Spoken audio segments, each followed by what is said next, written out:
Miami, and now they're going for the series sweep this season. What did Doug Flutie and company have to do today? Well, we talked to Doug Flutie on Friday. He says, I must make passing plays long and down the sidelines with a wide receiver. That is the key for the Bills' offense. On defense, the Miami Dolphins, led by Zach Thomas, he runs around, makes all those tackles on the running game. He's the key for their defense today. Well, Damon Heward starts again for Miami in place of injured Dan Marino as a cold day in Buffalo sets in. Back after this word from your local station. Who will be named the Sportsman of the Century? Sports Illustrated's 20th Century Sports Awards, coming to CBS. Take a good look at New York. It might be your last CBS Tonight. What would it be? CBS Sports welcomes you to the following presentation of the National Football League.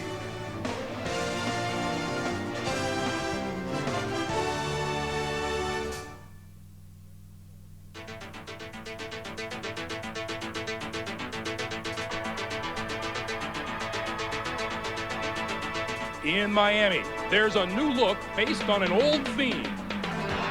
The vice this time is defense. The NFL's fastest, hottest show this side of South Beach. Today, can the Dolphin D put the clamps on arch-rival Buffalo? Don't cut away. We're next.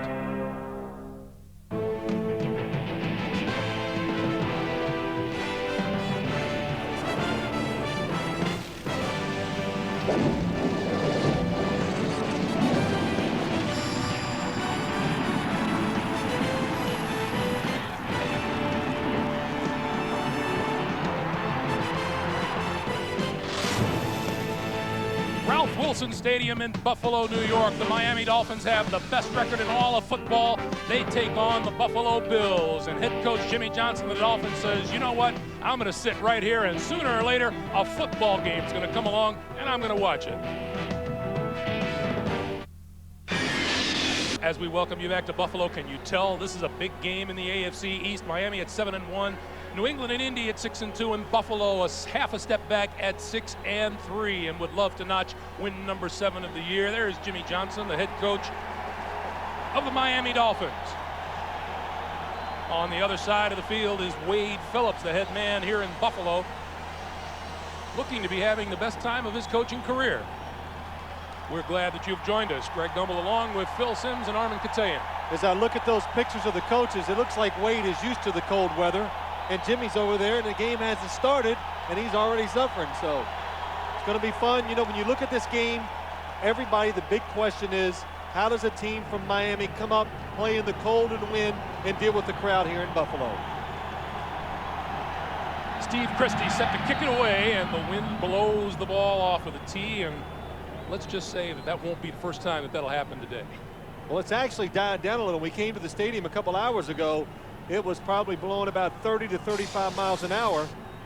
47 degrees here today, and the wind gusting 30 to 35. Forecast partly cloudy. Yeah, it is that. Kickers, punters, quarterbacks, receivers. Well, it's going to be a tough day. Announcers.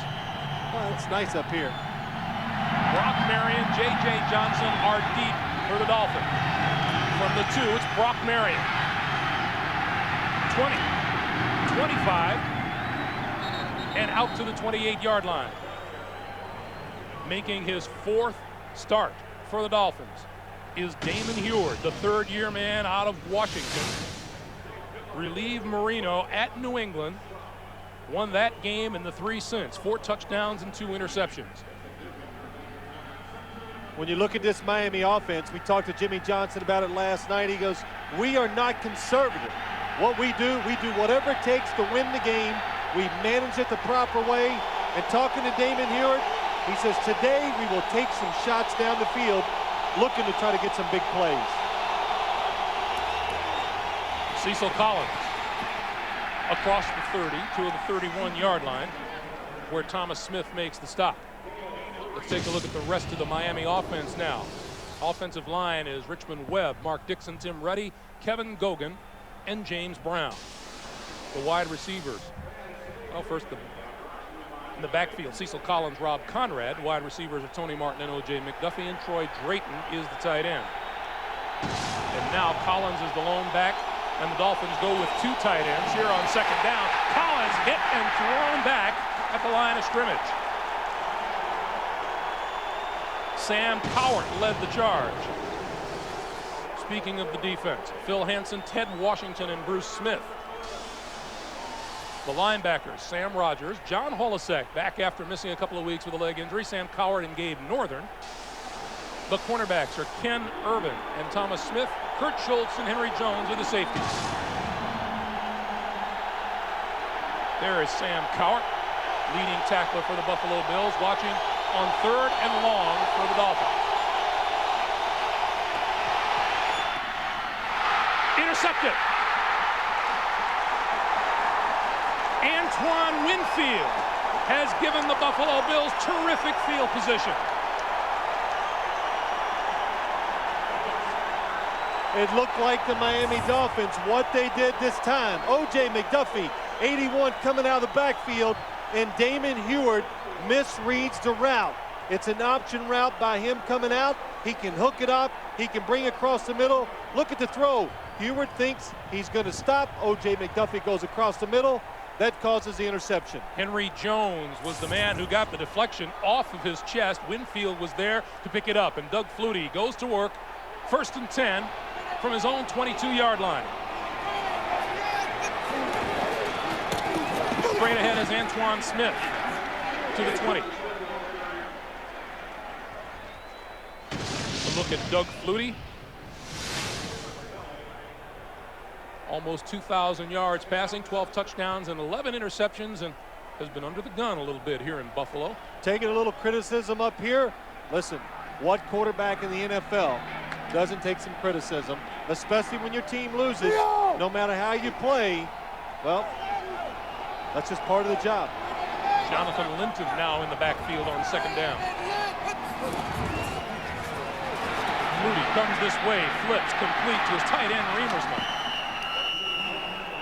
And Remersma down at about the 18-yard line and a pickup of 3 on the play. The offensive line for the Bills, Fina, Brown, Ostrowski, Dusty Ziegler, and Robert Hicks. Antoine Smith and Sam Gash, the starters in the backfield. Eric Moulds and Andre Reed, the wide receivers. And Remersma, the tight end, the recipient of that last pass.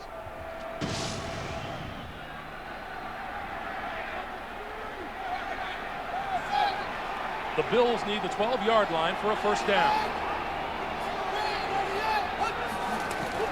From the shotgun, the pitch. This is Kevin Williams. And Williams struggling for 1st down yardage. And it looks like he's a little short. Nice execution by the Buffalo Bills. Really, they executed a couple good plays, but the speed of this Dolphin defense stopped both of them from becoming bigger gains. So on 4th down, Wade Phillips is going to send the field goal unit onto the field. Points on the board. It looks like they're going into the win, so anytime you score going in this direction, even if it's 3 points, it could be big. The 31-yard field goal is good. That is number 200 of Steve Christie's career. 6 straight field goals, and Miami is down 3. Interception by Miami. O.J. McDuffie in the backfield. He goes down the field.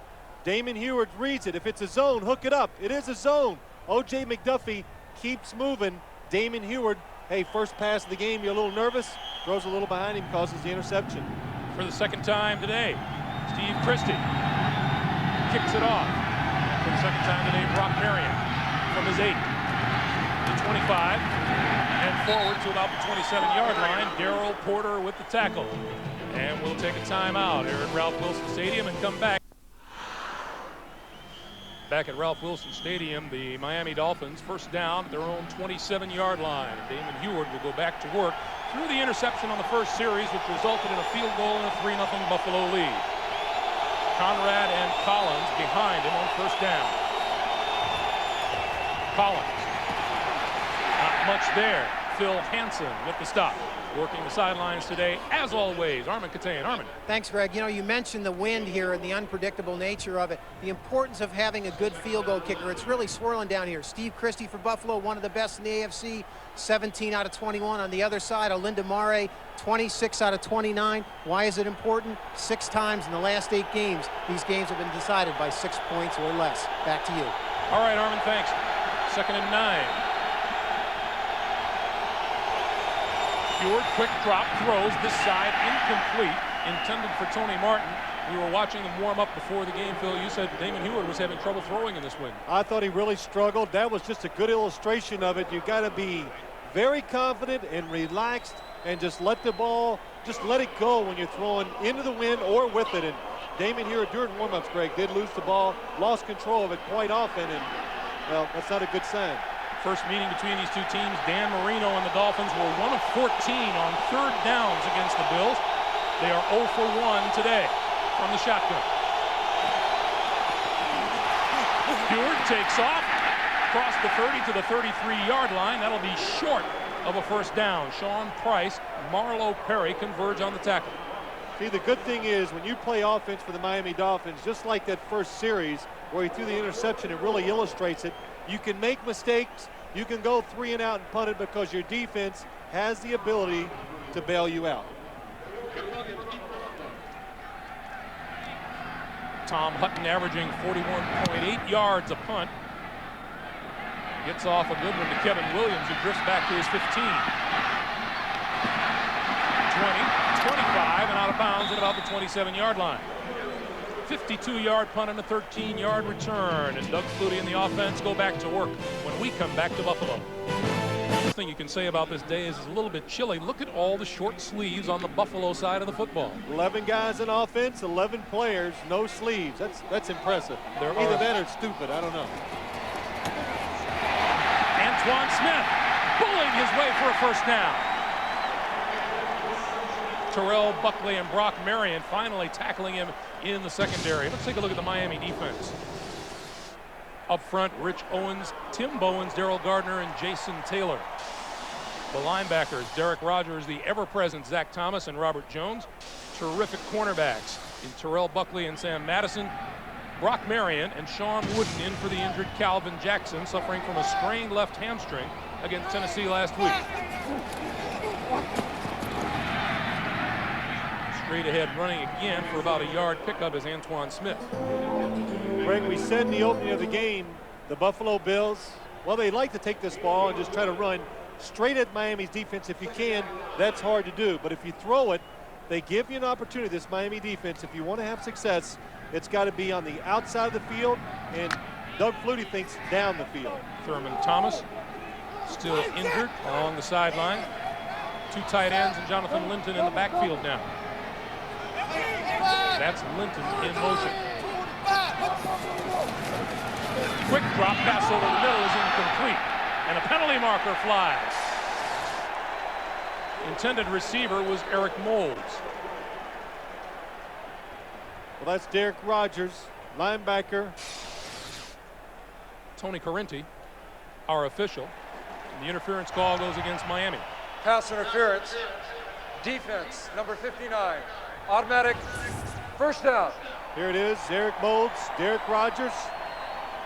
Across the middle, in good position, but just, you know what must happen? You got to realize, hey, that's Eric Moles. I got to get on him. I got to get close. And then when you see the ball coming your way, for a linebacker, he just reacts too quickly. On first down, Antoine Smith, left side, across midfield, to the 40, and bumped out of bounds at the 34-yard line. Robert Jones got to him, but not before a pickup of 23 yards. That's what the Tennessee Titans did last week against Miami early, going to the edges.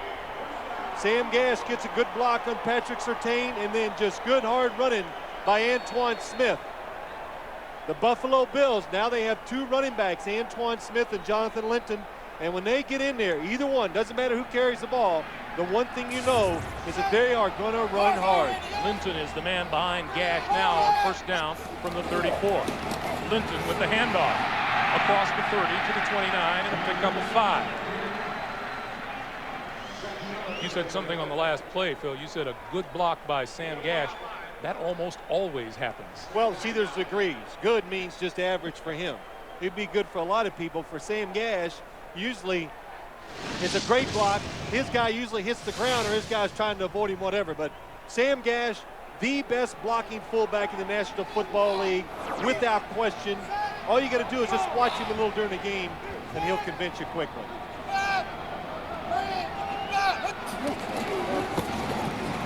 They'll keep it on the ground, and this time there's nothing there for Linton.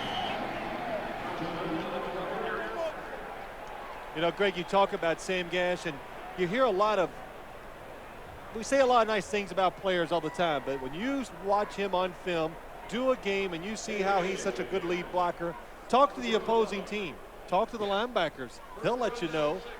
Not only is he a good blocker, but when he hits you, he hurts you. We asked a couple of the Miami Dolphins last night about Sam Gash, and instead of answering, they kind of roll their eyes. Yeah. And somebody did mention the size of his head, that it was big, and that's why he knocks you over when he runs into you.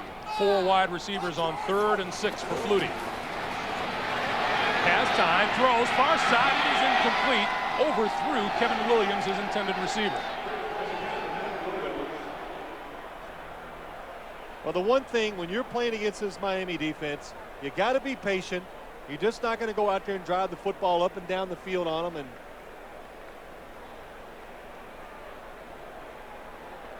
so far, they've done that. Not taking chances, giving themselves a chance to at least kick the field goal. Christie lines this one up from 48 yards away. This one's going to be long enough and straight enough, and the Bills are on the board again. Number 201 of his fine kicking career, and the Buffalo Bills lead it 6-0. Last time these two teams met was a field goal contest of sorts, with Melindo Mari kicking 4 and Steve Christie kicking 3 of them. He has 2 so far today. Marion and Johnson beat.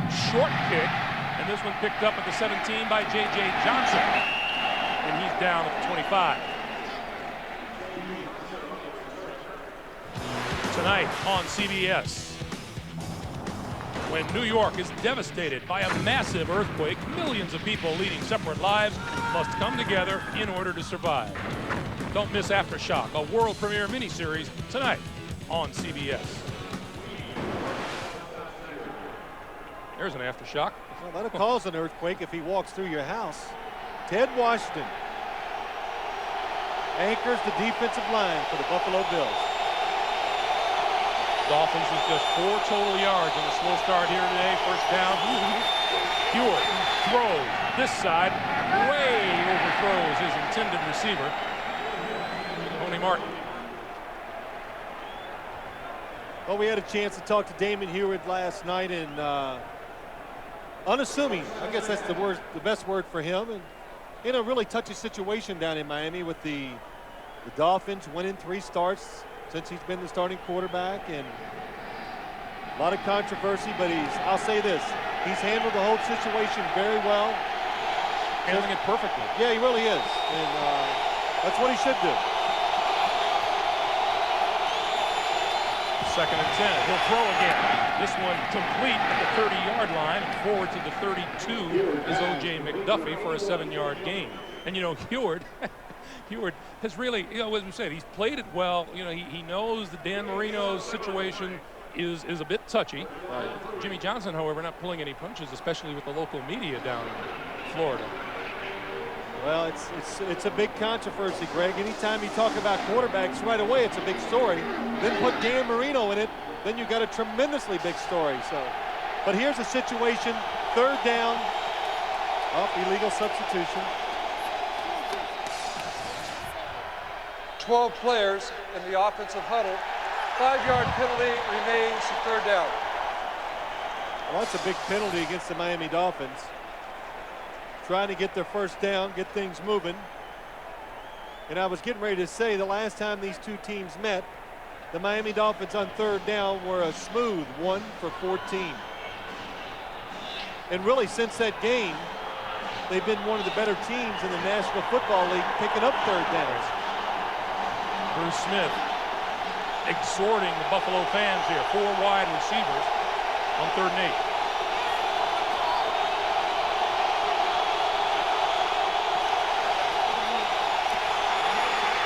From behind, he got away from the chase, and the pass is dropped by his intended receiver, Oronde Gadsden.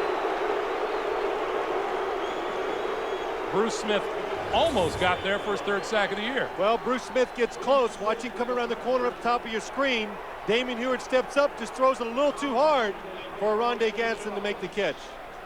And boy, Bruce Smith, he's hoping that quarterback holds on to that football today so he can get some of those cheap sacks. Chris Moore. This one will be returned. Kevin Williams from the 33. 45. And out to the 48-yard line. So once again, Doug Flutie will have some pretty good field position when we come back. Coming up on 5 minutes to play here in the first quarter in a 6-point Buffalo lead.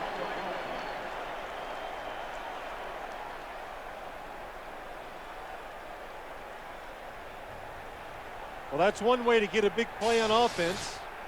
And a lot of times that's what happens.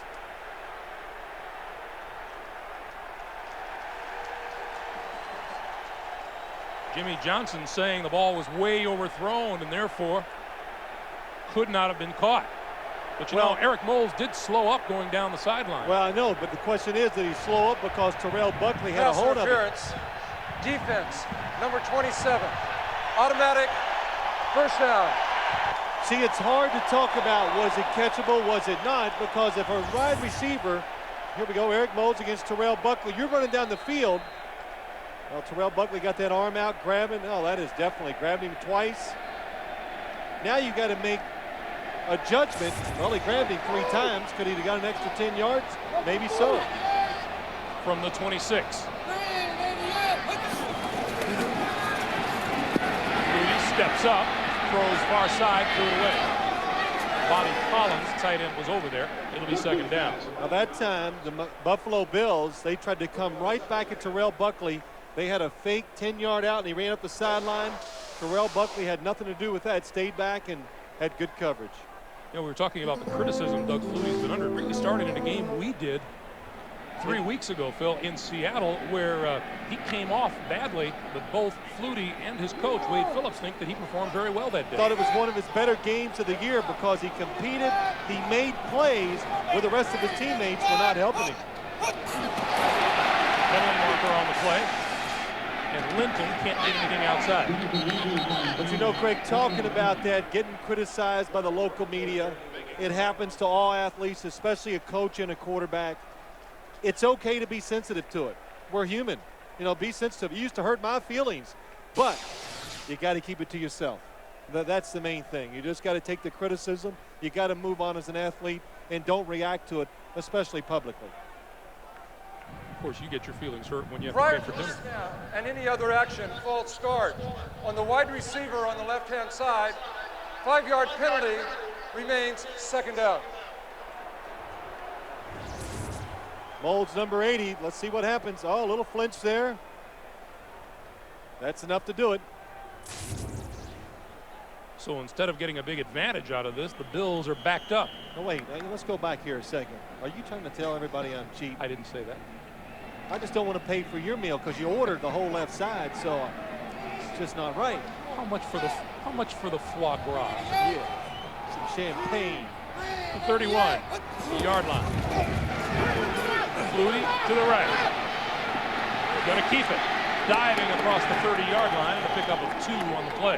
It'll be 3rd down. As I watch Doug Flutie move around in this game, the one thing that strikes me, everybody that the Buffalo Bills play against, they got this special defense to stop Doug Flutie from moving around. You talk to Miami Dolphins, we'll just play our defense. Our guys will take care of it. In other words, Jimmy Johnson and George Hill, the defensive coordinator, their speed will take care of Doug Flutie moving around. And when you watch running quarterbacks against the Miami Dolphins, they do not have much success moving around. Flutie arrives at this game today, #1 rushing quarterback in the NFL. 4 wide receivers. Now 5. Throwing down the field, Moles, in and out of his hands, incomplete. Patrick Surtain was running alongside him. What a terrific pass by Doug Flutie. Good recognition by Doug Flutie. What's going on? Look at the Miami Dolphins. Everybody's up, coming on the blitz. You have single coverage by the receivers. Flutie knows they can't pick up the blitz. He lets it go. And this is really what you got to do. You got to throw it out there. You got to try to make plays physically in those situations. That time they didn't do it. Steve Christie, this time from 47 yards out. This one will be long enough and straight enough, and he's like clockwork. Number 202 of his career. 9-0 Bills. 3:45 to play in the first quarter. Go 23 yards in 4 plays, and Steve Christie adds another. And you know, during the timeout, Phil, I mentioned to you, he's got no problem kicking in this gusty breeze. Well, I guess, like, I don't know, what do you adapt to your surroundings, and he's done that up here. And this might be the toughest stadium to kick in the National Football League. But long kicks so far by him, a couple of them into the wind, and look at that flag blowing. You know, most would guess, well, you know, your old stadium would be the tough one to kick. I think it would be one of the top 2 or 3 for sure. But look, you come up here, you're a kicker, you want to survive, you better get good at it. Brock Marion from the 7. Stretched out across the 20 to the 23-yard line. I want to remind you, Buffalo's second-year linebacker Sam Coward is carrying on the Bills' linebacking tradition. See the key to his Pro Bowl type year only on www.nfl.com. And I know you're online now, and you must be all over that. You are proud of me that I got online. I know you are. I'm proud of you that you learned how to turn it on. I you did. had it for what, 3 years? My 10-year-old son showed me, Greg, and I'm just ripping up online. That's me. I got to find, what do you call it? I got to get a handle. Don't. I believe most people call it a screen name. Screen name, okay, whatever. I got to come up with something catchy. To the this side is J.J. Johnson to the 25-yard line. Well, you look at the Miami Dolphins, look at those 3 possessions, 3, 3, and 3. At least they're consistent.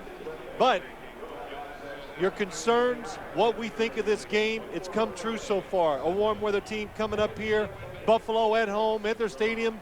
They're playing with more energy. Miami looks like they're still trying to adapt to the surroundings and haven't had a chance to get going. You saw where they've started from their 28, 27, 25. This one from their own 23-yard line. Heward, who is back out of the backfield, Johnson. And Johnson back to the line of scrimmage and no more. And you think, well, this Miami's offense having trouble. Buffalo's defense really must be confused and doing something that's different. Man, they are playing it as straight up and as simple as I've ever seen a defense play. So Miami just not executing. There's Ted Cottrell, the defensive coordinator. He was telling me yesterday, I asked him about his defense, and what he was so proud of is the fact, he goes, man, my guys, they just come out and they play hard. It's not always really good, but we try and play hard. Heward from the shotgun. Throws, incomplete. Oronde Gadsden trying to split 2 defenders on the far side. That's Thomas Smith, number 28, on the coverage. And this is a good matchup for him. He's got more speed than Oronde Gadsden all over him. Thomas Smith a little upset when we talked to him. He wants to match up against the other team's best receiver every week because he says, man, that's a challenge. That's exciting. But Buffalo, they have a good defense all around. They don't have to do things like that. Kevin Williams deep for the punt. Once again, 3 and out for the Bills. The bounce picked off by Williams. Looking for running room and runs out of it. He's down at about the 28-yard line. Larry Izzo, special teams specialist, in on the tackle. Let's go down to Armin Katane. Armin. Thanks, Greg. You know, Damon Heward just came off the sidelines, talked to Dan Marino. I spoke to Dan before the game trying to get a timetable for his return. He told me he's going back to LA this week to see Dr. Watkins. He hopes to return full-time to practice this week. If that happens, as you know, Jimmy Johnson told us last night, when Dan is 100% healthy and he's in rhythm of the offense, he will return. He will return as a starter. Back to you. Thanks, Armin. Dan stopped in to say hello to us yesterday evening. He Look good spirits. I will say this, Dan Marino, when he's 100% in rhythm with the offense, will have a lot to do with how the offense is doing while he's not in there. First down on the ground, Antoine Smith, tackled by Jason Taylor. How about our guy Armin on the sideline? Last week it was the rain, the wind, This week it's wind and it's cold. And you know what we say? You got to play hurt, Armin. You just got to play hurt. Sean Price, apparently that hamstring not responding well to treatment, and is going to head off to the locker room early. But Armin is tough. So Armin's very tough. I just wanted to throw that in there. Well, Miami wants to get on track. Looks like today their defense better step it up and provide a spark for their offense, because their offense is showing no signs of being able to make a play. Jonathan Linton, not much there, and hit hard at the line of scrimmage. Darrell Gardner, the first man to meet him. What happened this week? Jimmy Johnson went into the whole offensive unit and said, let's go. Time to pick it up, time to start carrying the load. And, well, that fiery speech didn't work. It's backfired a little. A couple weeks ago, we did it to his offensive linemen, and they came out the following 2 weeks, and they were terrific. The Dolphins ran the ball better than I've seen them run it in a long time, but so far today, the offense struggling. You got to pick your spots for those speeches, don't you? That's right. Flutie goes 5 wide receivers on 3rd and 8. He needs to reach the 39-yard line. Over the middle, has his man, complete. Kevin Williams, first down across the 40 to the 42-yard line. Well, I tell you what, the Buffalo Bills learned a lot playing against Miami down there. What they've done, they know how this Miami defense is going to play, and we'll show you a little bit later what they're doing, and they're taking advantage of those situations. Time winding down here in the first quarter. The last 5 seconds, Doug Flutie will come over and have a chat on the sidelines while the teams exchange ends. You know, that's 15 straight quarters by the Dolphin defense without allowing a touchdown, but as we head to the second quarter, it's a 9-0 Buffalo lead. Jimmy Johnson pretty fired up on the sidelines and giving a few officials his idea of what's going wrong out there. But the fact of the matter is Miami Dolphins have 12 offensive plays and 12 total yards so far as we start the second quarter. Flutie going to give it to Antoine Smith, and not much there. Pick up of about a yard. Tim Bowens makes the stop.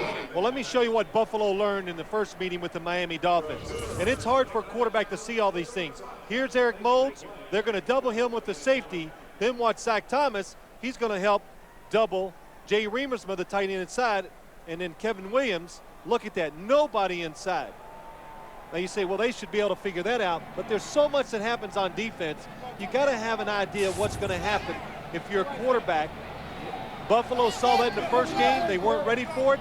They practiced for it this week. Now they got some plays for that defense. Flutie, play action, pulls it down, and now he's going to scramble. Out of bounds at about the 38-yard line. He picked up maybe a yard on the play and run out of bounds there by Jason Taylor. Couple things you can see that usually that would be about a 6 or 7 yard gain for Doug Flutie, or throw it to an open receiver down the field. But against Miami, that doesn't happen. And the other thing I always notice when I do Buffalo games is that Doug Flutie, what is he, 38 now or 7? I forgot. But I know what you're going to say. See, I'm getting old too. My memory's fading. But he's just so limber and loose and elusive even at this age. Graduated from Boston College at 177 pounds. We asked him what he weighs now, 179. 4 wide receivers on 3rd down. The screen, this side, Jonathan Linton. Linton across midfield and enough for the first down. Well, that's just another good job. Buffalo coming out here today, and they got some new plays that this Miami Dolphin defense has not seen. Jonathan Linton, number 35. He acts like he's going to come across and block. Sneaks out. Doug Flutie, he is going to him all the way on this play, and that is knowing the situation. Jonathan Linton knew that he had to get about 3 more yards for the first down. Play big, run in there, take the hit, and get the first down. So now 5 wide receivers on 1st down.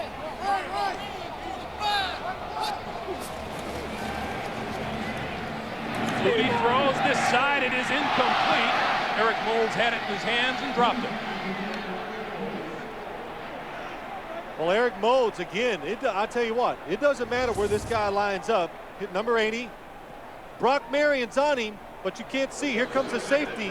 They got him doubled. There he comes. Sean Wooden a little late. Eric Moulds is telling Doug Flutie, just lay it up over the top and I'll run to it. But that's what happens when you become a good receiver in the National Football League. You draw a lot of attention. On 2nd and 10, Reamersma in motion. This is Antoine Smith. Cuts back across the 45 to about the 43-yard line. Jason Taylor and Darrell Gardner. Well, Darrell Gardner, there's a big guy. We had a chance to talk with both him and his fellow defensive tackle, Tim Bowens, and I don't know if we've ever had two bigger guys in the same room at the same time. Well, I hope not, Greg. That's all I can say is there's such a big part of this Miami defense. Darrell Gardner and Tim Bowens. The best compliment you can give them is George Hill went into a defensive meeting, looked at those two and said, if you two play well, we'll play well. So that tells you what the core and what's important for this Miami defense. Out of the shotgun on 3rd down. Flutie throws. Reamersma got it. 15-10 out of bounds inside the 10-yard line by Sean Wooden. 33-yard pickup. Well, this is not your average tight end in the National Football League. Most tight ends, 5 yards, 6 yards down the field. This time, Jay Reamersma down the field against Brock Marion. What a terrific throw by Doug Flutie. Over the top, Brock Marion goes underneath. He cannot make the play because of the soft touch by Doug Flutie. What were you saying to me earlier? I said, why would you double team Reamersma? Yeah, 5 wide. You found out. Big target. 33-yard pickup on the play. Linton up the middle across the 5 to the 4. Well, see, that's what happens when you pick up 3rd downs. It excites your team, it excites the crowd, and it just gives you 3 more chances to keep making plays to confuse the defense even more, and that's what Buffalo is doing so far here. Oh, the Bills, last week, 41 minutes with the ball. This graphic doesn't lie, it's the truth. They're controlling the ball because they are whipping Miami's defense so far. Linton, touchdown. The first rushing touchdown allowed by the Miami defense this season.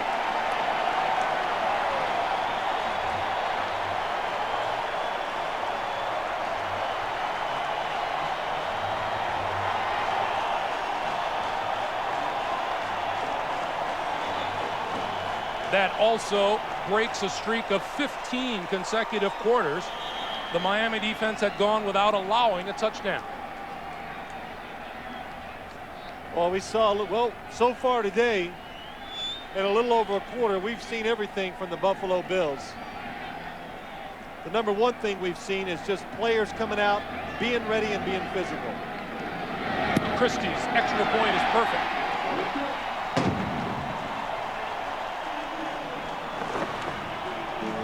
Just over 11 minutes to play here in the first half, and the Buffalo Bills with a big advantage. I want to remind you, coming up on the NASDAQ halftime report, Jim Nantz, Craig James, Randy Cross, Jerry Glanville getting you caught up on all the scores and highlights. That's coming up on the NASDAQ halftime report. Along with Armin Katayan and Phil Simms, Greg Gumbel at Ralph Williamson Stadium in Buffalo. Brock Marion from the 3-yard line. 20, 25, and knocked down at the 30 by Antoine Winfield. First rushing touchdown given up by the Miami defense. Jonathan Linton scored his first of the year. The NFL on CBS is sponsored by Phillips. MGM Pictures. The wait is over. The world is yours. James Bond is here. The world is not enough. Rated PG-13. And by Honda.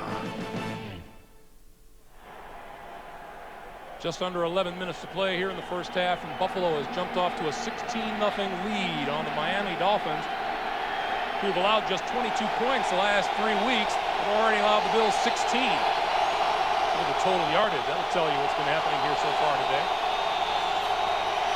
Damon Heward going to throw on first down, escapes the rush, and knocked down at about the 33-yard line for a pickup of 3. Here's what everybody's going to be talking about this week. You can see it right here on CBS. Next Saturday, it's Florida State and Florida doing battle in the swamp. Bobby Bowden and his #1 Seminoles look to remain undefeated and avenge the 1997 loss that cost them a shot at the national championship. Steve Spurrier's third-ranked Gators need a win over their arch rivals and #1 team in the nation if they hope to win their second national title in the last 4 years. Florida State, as Cecil Collins carried.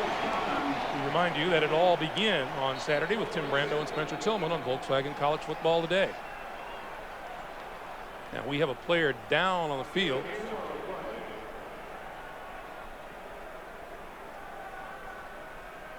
That's Cecil Collins on the field. And while we wait to see what's happening with him, let's check with Jim Nance in New York. Jim. All right, here you go, Greg. AFC East versus NFC East. It's the Colts at the Giants, and it's Peyton Manning to Marvin Harrison, and the Colts lead 7-3, 10th touchdown of the year for Marvin Harrison. Let's go back to Buffalo. Oh, it's a contact sport. You know what? I have never seen that play so far this year from the Indianapolis Colts. It's something new they've come up with, this Wow. Manning to Marvin Harrison. Off of that long play-action fake, and it just goes to show you it's more than just a quarterback doing it, because living in New Jersey, all the Giants talked about this week, you can forget that long play action. We're not going to give up that play down the field on that. And that's easy said, hard to do. Well, Cecil Collins being helped off the field, and Jimmy Johnson will now go from his 5th-round draft pick of '99 to his 2nd-round choice, J.J. Johnson.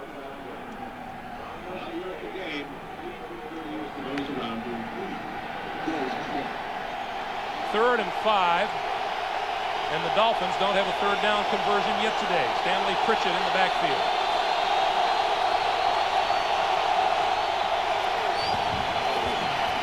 Movement up front. And Richmond Webb jumped on the left side. Left tackle, hardest spot to play. Prior to the snap, false start. Offense, number 78, 5-yard penalty, remains 3rd down. That's the hardest spot to play when you come to this stadium, because you're going against Bruce Smith. You have the crowd noise. We talked to Richmond Webb last night. Well, how do you do it? Quarterback's going on a silent snap.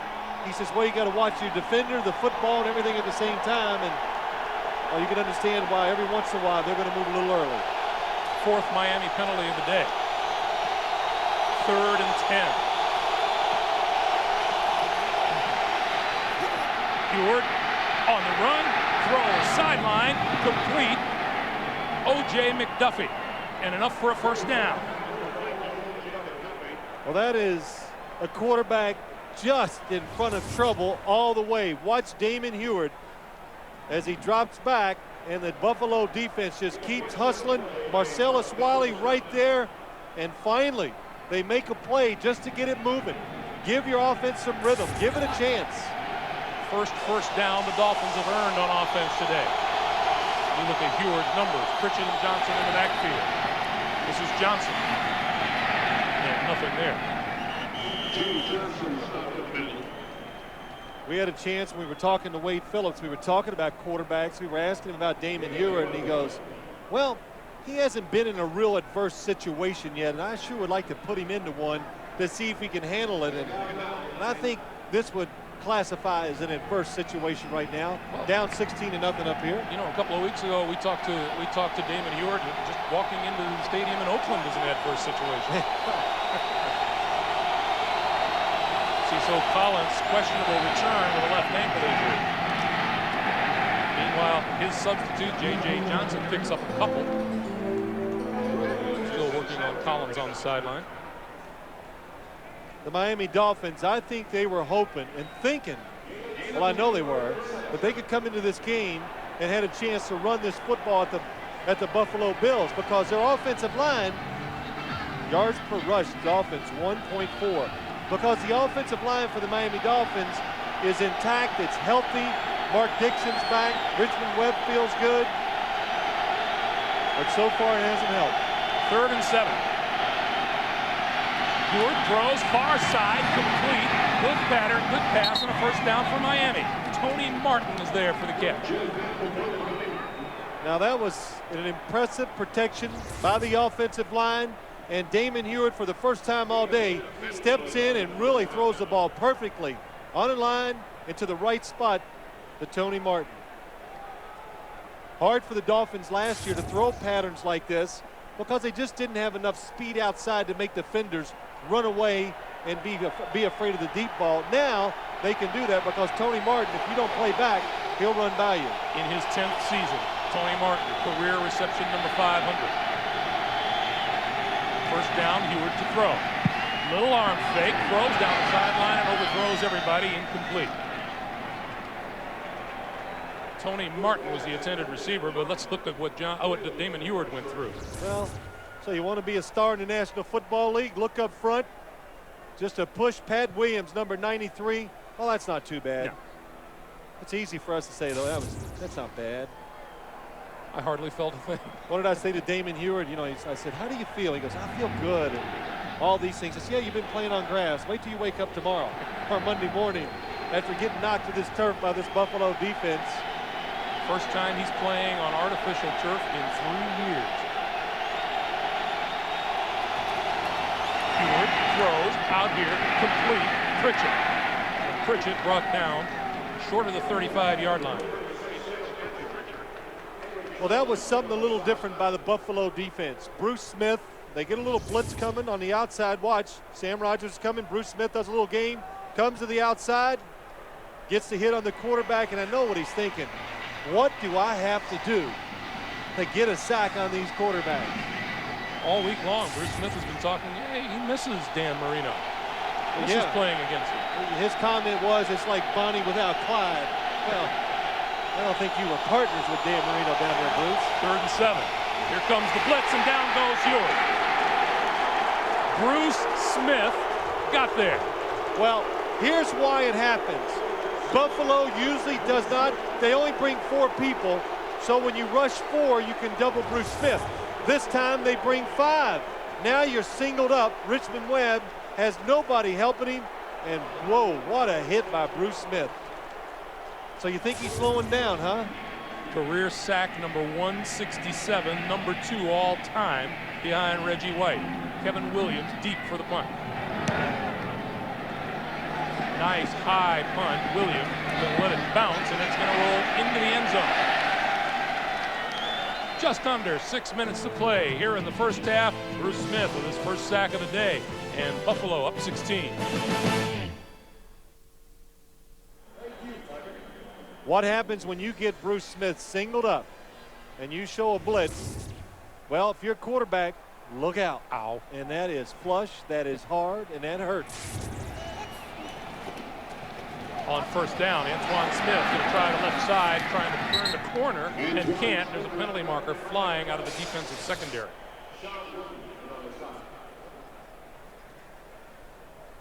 Here's how Miami has, or rather Buffalo has started. Well, just really, it's got to give you confidence going against Miami the first couple series. Even though they weren't great, it got them field goals, it got them in rhythm. Then they took advantage of it with this last drive. 11 plays, 71 yards, and a touchdown. Holding. Offense, number 83. 10-yard penalty. Remains first down. Andre Reed is the guilty party. You know, just one more thing. When you go back to that Bruce Smith and him getting the sack, Greg, when you blitz, if you just bring one extra guy when you're on Buffalo's defense, that would give Bruce Smith so many more opportunities for sacks. His sack total could probably double if that was the situation, but Buffalo doesn't need to do that. Their defense can stop a lot of people just doing it the old traditional way. First and 20, Antoine Smith running room left side, gets back to about the original line of scrimmage at the 20-yard line. Brock Marion with the stop. You know, this Buffalo offense has looked so good so far here in the first half. What Joe Pendry, the offensive coordinator, have to tell you about it? He was like the, what do you call it? He was the shadow this week. I kept trying to find him. I couldn't. Joe Pendry, always very nice, talks to us, tells us what's going on, but this week, couldn't do it. Last time he talked to me, now, here's a guy that watches film, draws up all those X's and O's, and does it all. Got all the answers. But he's figured it out. Why they didn't win the game is because he talked to me and gave his team bad luck one time. So you are out of the loop. Well, I'm going to be out forever if they win today. Look at Zach Thomas. Miami gives up 80 yards a game. That's the second best rush defense in the NFL. And they're within 7 yards of that already, the Bills are. Yeah, you got to be a little careful when you look at this because their yards per carry have been pretty good against this Miami defense. That's what you kind of look at to see if a team is having success. Their numbers are down because Miami's been controlling the game and been ahead a lot, and that means the other team is throwing it. Flutie needs the 30-yard line for a first down. 5 wide receivers, and somebody jumped. That was Reamersma. Yeah, he was a little quick. He had a nice first step. He saw Brock Marion again, says, I just beat him for a big one. Prior to the snap, false start. Offense, number 85. 5-yard penalty, remains third down. Reamersma with a career-high day against Washington last week. 4 catches, 86 yards. And it changes the Buffalo offense. Him coming back, Eric Moulds coming back, and Jay Reamersma. It's so hard to find a tight end in this league now that can just do it all, block and pass catch, because there's none of them coming out of college. Every college is playing 4 wide receivers. Flutie on 3rd and 13, batted down at the line of scrimmage. That might have been Rich Owens, number 96. It was Rich Owens, 96. He got fortunate this time because he just got stoned at the line of scrimmage.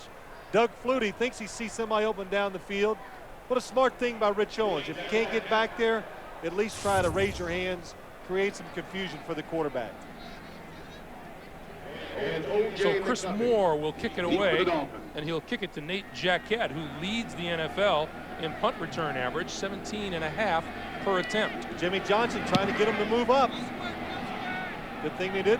Jacquette, 40, 50,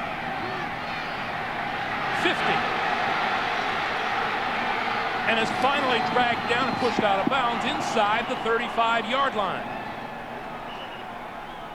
Boy, I love it when you see 2 receivers back there in the punt formation. Just makes it easier for them to block for each other. And that time, Nate Jacquette got the advantage with the extra run back.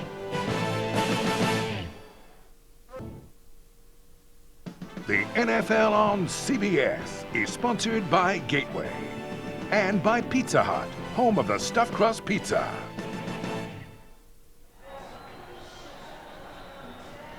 Jimmy Johnson on the sideline in the wind here at Ralph Wilson Stadium. His Dolphins trail 16-0 with 3.5 to play in the first half. Greg, we had a chance, you and I were talking. I said that last drive by the Dolphins, it was really important, and it was, what it did, it changed field position. This is what the Dolphin offense needs. It needs the short field, make a couple plays, it gives you a chance to score. First down from the Buffalo 34. Deepest penetration of the Miami offense today. Johnson cuts it back and is down to the 32, and a pickup of 2 on the play. John Holosack and Thomas Smith with the tackle.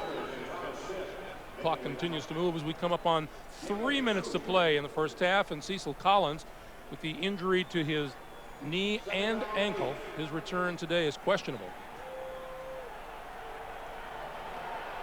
In his place, another rookie, J.J. Johnson.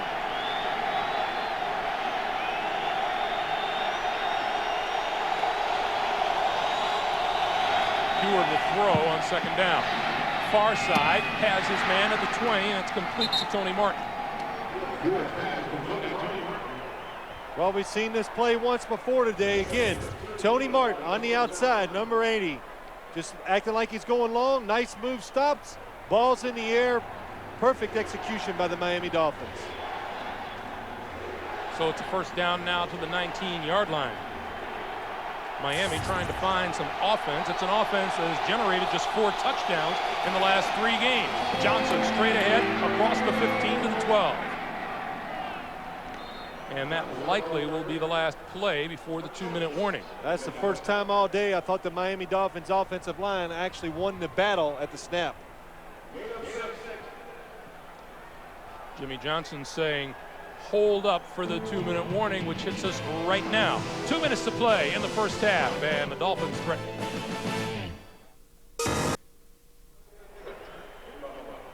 Coming up on the NASDAQ halftime report, Jim Nance, Craig James, Randy Cross, Jerry Glanville will have all the scores and highlights. That's coming up on the NASDAQ halftime report. We have 2 minutes to play here in the first half. And Miami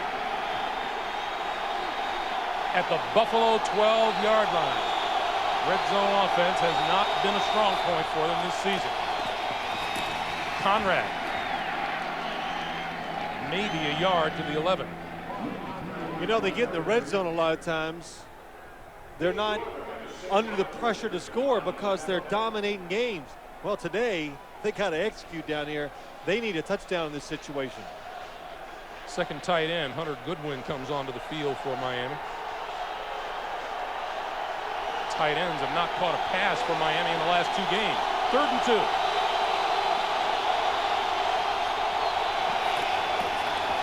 Straight ahead, and he's not getting there. Barely got back to the line of scrimmage. Yeah. Phil Hansen led the charge.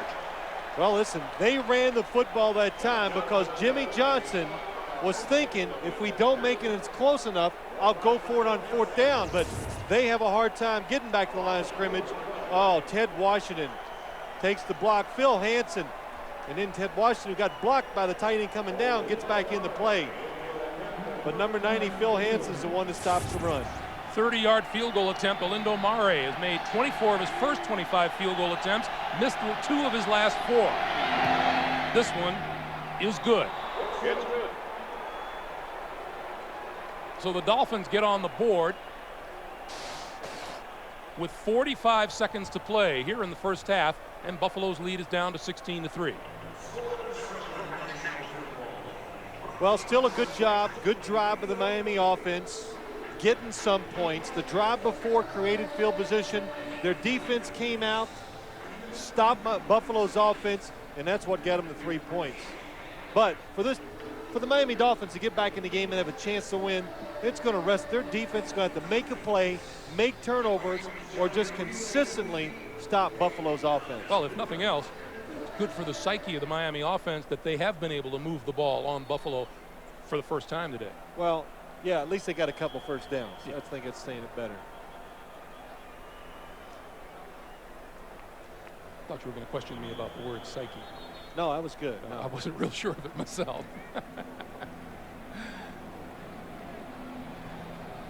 Wade Phillips happy about the way things are going so far. But the weather, the wind has actually died down and has not been that big of a factor in the game, if any. Both teams doing a pretty good job dealing with it. Of course, Armin has yet to weigh in on that. We'll see.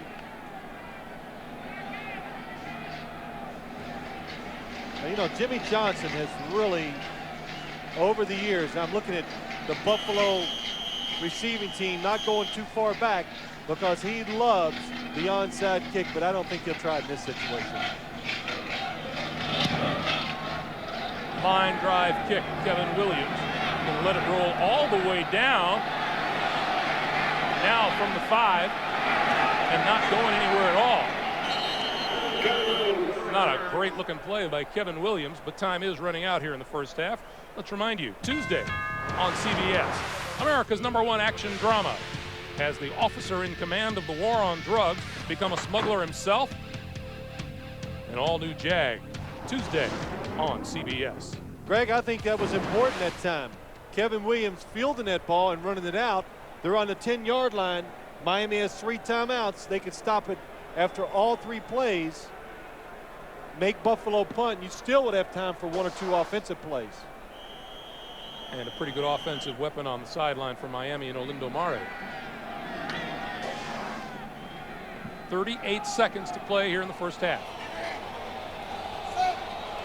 2 tight ends and Jonathan Linton in the backfield for Flutie. This is Linton to the 14. And the Dolphins are going to stop the clock.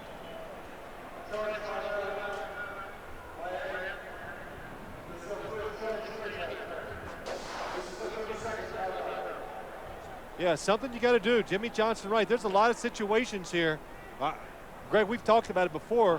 We've never seen it, but you could set yourself up a bad punt. Miami fields it with a fair catch. You could have a free kick at the end of the first half. And look at Jimmy Johnson. He knows he wants that one more shot of trying to get 3 points on the board. Well, his has been a different kind of play, especially since the Dan Marino injury. He's been winning football games, but they haven't been winning by much. The Dolphins, 4 wins by 3 points or less this season. Well, when he gets ahead and he knows his defense is dominating the other team's offense, of course, he does the smart thing. The objective of the game is to win. So he gives his team the best chance of winning by pulling the reins in. That's what he should do. Keep it on the ground, second down. Linton across the 20, and that's enough for a first down. And that will probably discourage any more Miami timeouts. I think so. Just good blocking that time. And Linton still on the turf. That was a nice run by Jonathan Linton. Watch, supposed to go to the left. The backside of Miami's defense overcommits. Nobody there. Good running by Jonathan Linton. Let's see if you see anything with his ankles. Just, I can't see anything. Maybe somebody fell on it. Well, the Bills are charged with a timeout. And Linton still stretched out on the turf. I like this running back by committee, or whatever you want to say, by the Buffalo Bills. I see it with quite a few teams around the league. If you don't have that big superstar running the ball, you put two guys in there and they kind of compete against each other. And the one thing you know you're going to get, they're going to grab it and they are going to run hard, because all those fancy moves, that'll just keep you on the sideline. That left knee they're taking a look at, it's the one that that hit the turf hard as Linton went down.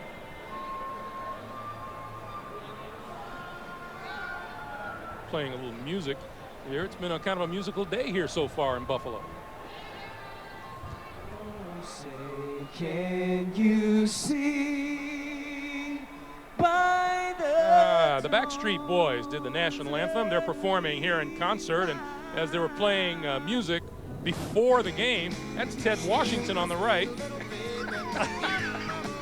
and Reuben Brown on the left. That is great. That was so funny watching. That's, hey, listen, that's how they stretched and got loose for the game. Yeah. And you know, we can all talk about how much fun it is to be in the same hotel overnight with the Backstreet Boys. Oh my gosh, I'll tell you. But well, first off, let me talk about Ted. What do you say? He's got some legs hanging out from his sleeves, as big as he is. Look at those arms. And thank goodness he's such a nice man. He is a nice man. Even though he's big, he's still a terrific athlete. That's why he's a successful football player. But yes, Greg, I had the privilege of being on the same floor in the hotel as the Backstreet Boys. Well, they were on mine too. Man, I got just as little sleep as you did. Oh.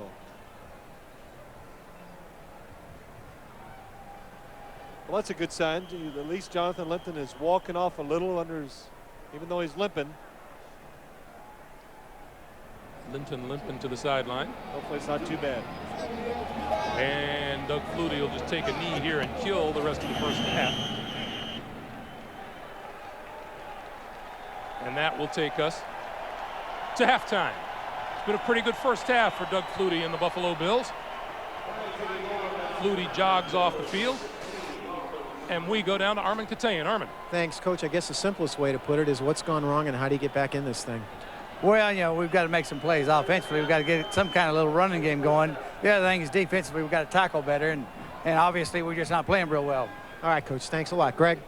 All right, Armin, our halftime score. The Bills 16, the Dolphins 3. Coming up, Jim Nance in New York for the NASDAQ halftime report. Jim, Randy, Craig, and Jerry getting you caught up on all the NFL news, scores, and highlights after these messages from your local station.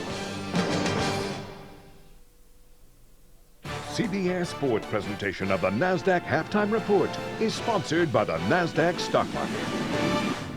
Hi, everybody. Jim Nance with you on the NASDAQ halftime report. We've reached halftime in Buffalo. The Bills quite impressive in that first half, leading 16-3. My erudite teammates are here, Craig James, Randy Cross, and the coach, Jerry Glanville. And Miami has been shut down so far. This whole game's all about the Buffalo Bills defense. I'm talking about Miami has 3 first downs, and watching this, they may not get 4. This is a butt kicker. And the Bills score on their first 4 possessions today to lead at halftime 16-3. Elsewhere in the NFL today, Colts and the Giants. Edgerrin James, we saw him on the NFL today. He's been more or less shut down, Craig James, but they still lead Yeah, Marvin Harrison, what's up? Felipe Sparks trying to cover this guy. Pass interference. They get a little shouting match, a little pushing match, but neither one of them can hurt each other. They don't weigh but 170 pounds probably. Very next play, Marvin Harrison, he gets the last word in. Touchdown, 97-yard drive. The Giants are rushing the ball. Indianapolis isn't. They're really hoping the Colts throw the ball and not let Edgerrin to beat them on the ground. Edgerrin, 12 carries, 26 yards. Tennessee got a 23-yard romp for a touchdown by Eddie George, and Cincinnati has been silenced, as they have been in their last 9 home games, 9 straight losses at home, Randy. Well, Eddie George got 40 to 71 yards here in this opening drive. That one right over the pylon for the touchdown. Tennessee coach Jeff Fisher doing a little pacing. Gets a little nervous when he plays Cincinnati. Remember, this was a field goal game last time. But Javon Curse there comes around the corner, gets Jeff Blake for that fumble recovery. And right here, Steve McNair doesn't see what he likes, pulls the ball down, goes 9 yards, gets it down to the 1-yard line, and then later took it in on another McNair 1-yard run. Didn't Nance say this was going to be a close game? Absolutely. He did. Yeah. Last time I checked, there's still 2 quarters to play. Cincinnati, 28 yards total offense. Cleveland and Pittsburgh. Cleveland had more offense on the game's first possession than it did in the first game of the year when they played Pittsburgh. How about Carolina and St. Louis going to the half, and another big half? Kurt Warner, 2 touchdown strikes. 49ers and Saints. Tolliver has rushed for 2 touchdowns, which equaled his career total coming in, and the Saints lead 14-6. Chiefs and the Bucks, and Gerbach 14 yards total passing in this one, and Kansas City has 3 takeaways. Minnesota and Chicago. Jim Miller starts for the Bears, and look at him, he's got 240 yards passing and 2 touchdowns. They lead by a field goal. Washington and the Eagles, and McNabb went a long time before he got his first completion in this one, and the Redskins, Stephen Davis, 2 more touchdowns, giving him 14 for the season. That's the lead league at this point. Thanks for watching the NASDAQ Halftime Report.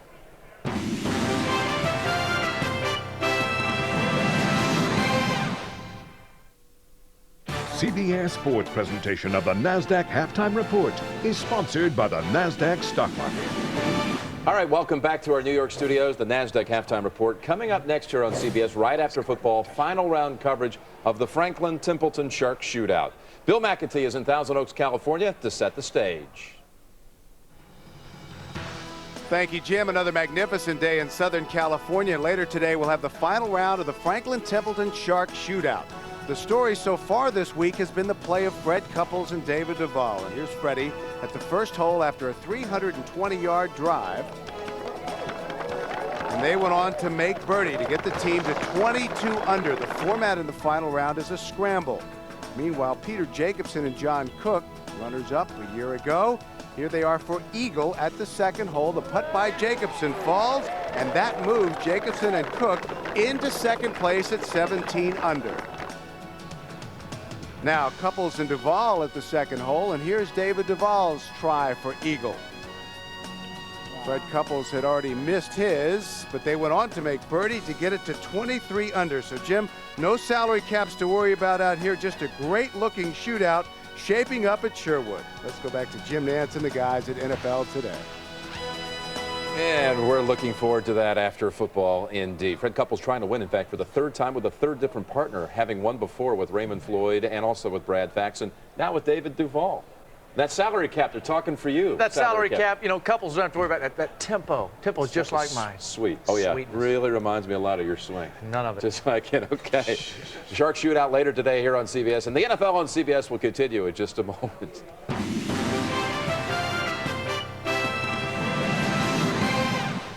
The Dolphins at halftime by a score of 16-3. Welcome back to Ralph Hill Stadium, everyone. Greg Gumbel along with Phil Simms. During the break, Phil says, you know, this game is not over yet. What did you see from the Dolphins in the first half that should give them hope for the second half? Well, it was just a little glimpse of it at the very end, and that was Damon Heward. The fact that he was throwing the ball down the field, having a little success making some plays.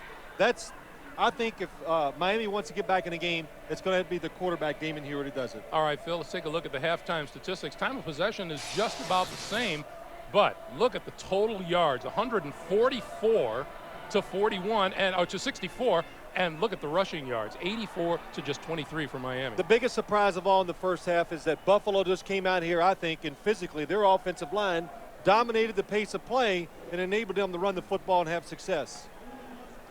Let's check in with Armin Katayan. Armin. Thanks, Greg. You know, Phil, exactly what Wade Phillips just told me. You must have been listening to the conversation. He said, we are controlling the tempo of this game. That's what we want to do. He said right now, he said, I asked him about Jonathan Linton. Will he be back in the second half? And he said he does not look like he's going to play, but he's very pleased about controlling the pace of this game. Back to you, Greg. All right, Armin, thank you. The Bills will receive the kickoff here in the second half.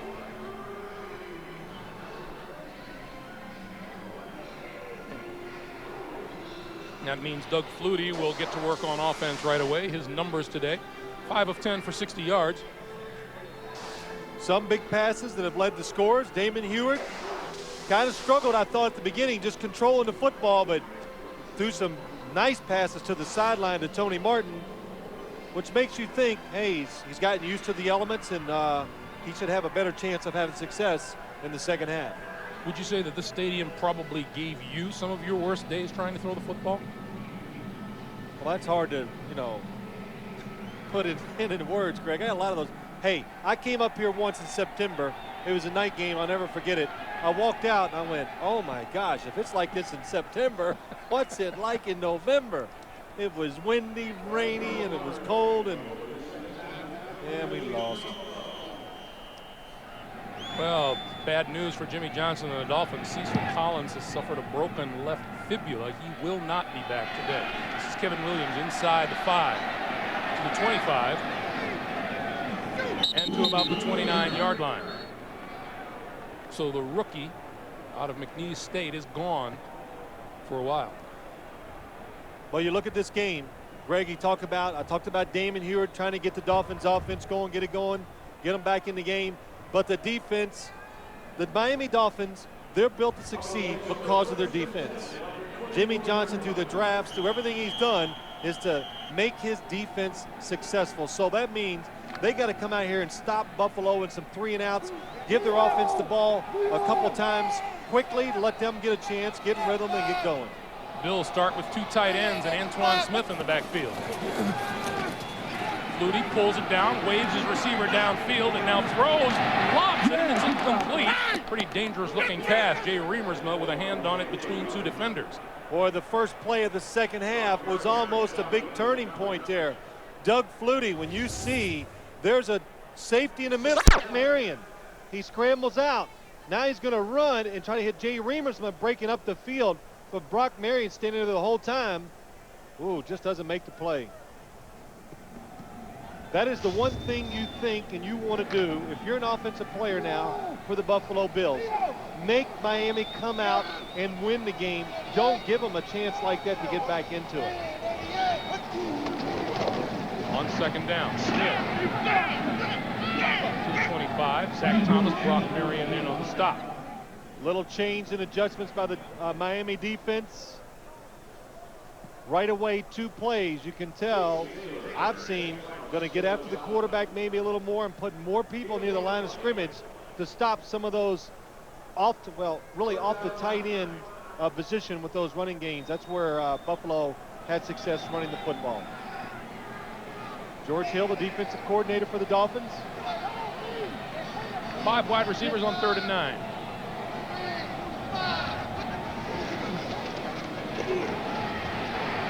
Flutie with time, gonna run. 30. 34-yard line before he's knocked down and that ball is down. That will not be considered a loose ball, but that is enough for a first down. Thomas and Rich Owens with the tackle. Well, Doug Flutie, Miami changed their coverage. They did not double Eric Moulds, and then now nobody was open, but this is what he can do. Pick up those third downs on running plays, and boy, that is a big hit by Zach Thomas on Doug Flutie. 3 300-yard rushers on this Buffalo team, and one of them is the quarterback, Doug Flutie. Rex!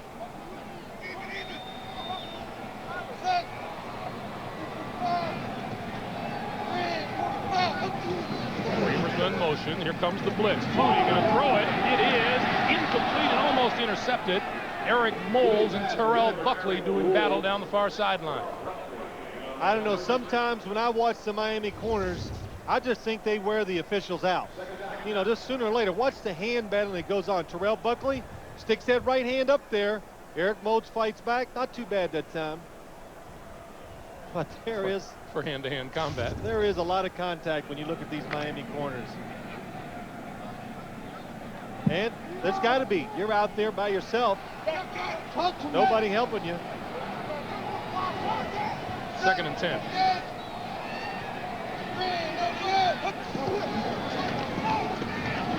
Behind a block from Sam Gash, breaking across the 45 to the 48-yard line is Antoine Smith.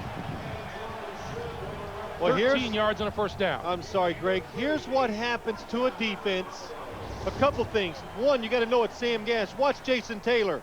Goes inside. Look what it does. It creates the hole for Antoine Smith to cut up into. As a defensive player, you got to hold your position, create a line where there's no space for the running back to run into.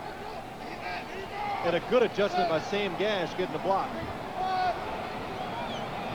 First down from the 48. Moody throws, had it tipped at the line. And that's incomplete. Rich Owens with the handoff.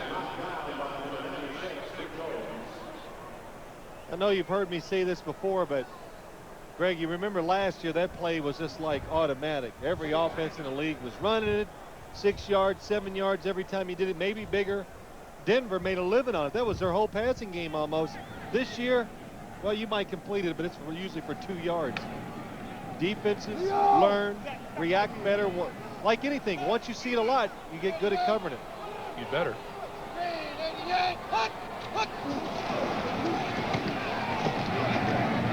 On the ground, Antoine Smith for about a yard.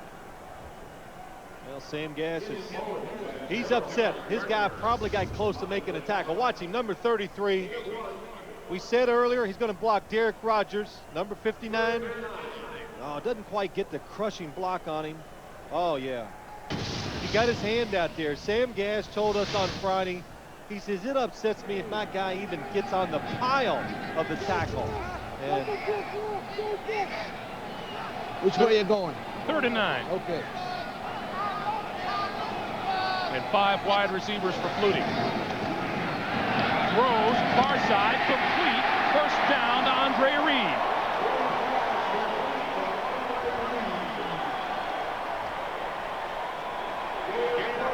Looked like Patrick Surtain coming in from the near side. Good job by Doug Flutie hanging in there. Here comes the blitz. I think he knows he's coming. Patrick Surtain's coming free because after the throw, Doug Flutie looks to the sideline going, yes, I saw him, but he knew he had Andre Reed one-on-one out in the flat against Gerald Wilson. That is a matchup that favors the Buffalo Bills. Moving now to the Miami 38-yard line. First down for the Bills. Back to the ground game. Antoine Smith trying to turn the corner. 35 out of bounds at about the 33-yard line. And Greg, as we look at this drive, I think of one thing. I go back, Doug Flutie got away with an interception the first play of the second half, but the biggest play so far, picking up that 3rd down. 3rd and 10, Flutie gets out of the pocket, nobody open, picks up a first down, now they're driving. That's really how it goes for an offense. Somebody make a play when it's not there, get things going. Now look what happens. You get in rhythm, everybody gets involved. On the 10th play of the drive, Antoine Smith was nowhere to go. Darrell Gardner and Robert Jones with the tackle. There we go. Antoine Smith left. Good job. Up the middle, which is really surprising. Usually most teams don't even try that against Miami's defense, and just not running to the right at all. Going to the left over John Fina, veteran tackle, and big Reuben Brown, number 79, athletic and healthy. What's the quarterback draw? Bills have been good on 3rd down on this drive. Flutie quick pass, batted down, and Jason Taylor was there. Well, I think that's what you're going to have to do if you're playing Doug Flutie. 5 wide receivers, too many open spaces. One of the defensive linemen, look at Jason Taylor. He is hanging. He is hanging back, trying to read the quarterback. That's a good job. And of course, Doug Flutie dropped down low, flung it about waist high, trying to create a passing lane. Does just a terrific job of doing those types of plays. But Jason Taylor able to make the play.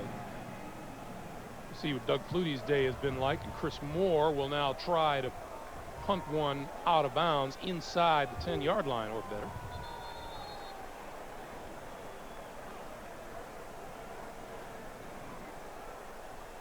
Well, they're going to take the delay of game, move it back. Delay of game. Offense. 5-yard penalty. Remains 4th down. Now, see, the punter is glad. So, you know, I tell you why they're glad. You know why, Greg? More room to operate. Well, yeah, of course. That's the team thing. But he's going, at least I can get 5 more yards on my average. That's just the way it goes. Can we take about 4 more delay of games and get me back? So, if you really want to make him angry, you turn down the penalty, right? Well, you can. I don't know if it does any good. I think it's just a hard thing for punters and teams to execute anyway. And we have another whistle. We are resetting the game clock. And it's there, 9:50. Which now reads 9:50. It should not be moving. It's moving. Was that not an incomplete pass we had before? Yes, it was. Yes, it was. I'm talking to myself now. Yes, well, you're making sense. I'm the only one that listens. Moore puts it up. Going to bounce at the 5 and into the end zone. Nice try by Chris Moore, but the Dolphins will start 1st and 10 from their own 20 when we come back. Is the clock still running? Spotlight shifts now to Damon Heward as the Dolphins start 1st down at their own 20-yard line. 9:24 to play here in the 3rd quarter, and the Dolphins trailing 16-3.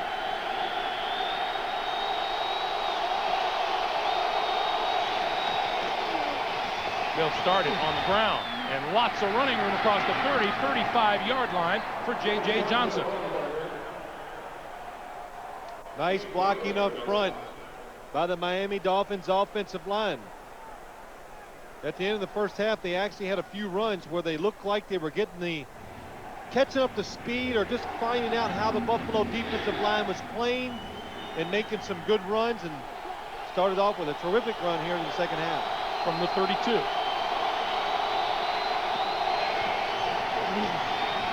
Heward with time, and they'll throw it away.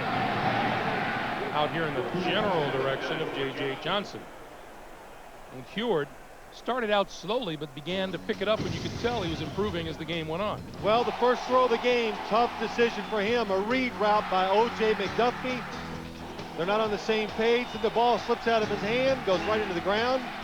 But then, I thought that play really got Miami's offense going a little. Then he got in rhythm, threw the football well to the outside. Johnson, Cole left side, 40, 45, midfield, 1st down Miami. Curtin Schultz with the tackle. So the rookie, J.J. Johnson, out of Mississippi State, rips off a 15-yarder, his second fine run on this drive alone. Well, they were hoping to run the ball to the left side today. That means you're going against Bruce Smith, but you're really running behind your best blocker, and that's Mark Dixon, number 63, and J.J. Johnson taking over for Cecil Collins and doing a good job. Now from the 49. Johnson, and hit at the line of scrimmage by Sam Cowart. The one thing about J.J. Johnson I always like when he does come into games is a nice change of pace from Cecil Collins. Cecil Collins, nicknamed the Diesel for good reason, because it's straight ahead and hard, and J.J. Johnson does the same thing, but he looks like he has a little more wiggle to him, able to dodge players or defenders and make big runs. See, he's been a big improvement on Miami's rushing game so far today. 2nd and 10. Heward, sacked for the 2nd time today by Bruce Smith. Well, there's one of those sacks that he was hoping for. He earned the first one, but this one, Damon Heward doesn't want to make a mistake. Bruce Smith up top. Richmond Webb has him, actually pushing him around the pocket, but when the quarterback pulls it down to try to run it, Defensive linemen, they love that. Damon Heward has been sacked 21 times this season. Dan Marino wasn't sacked that many times in any of his first 8 seasons in the NFL.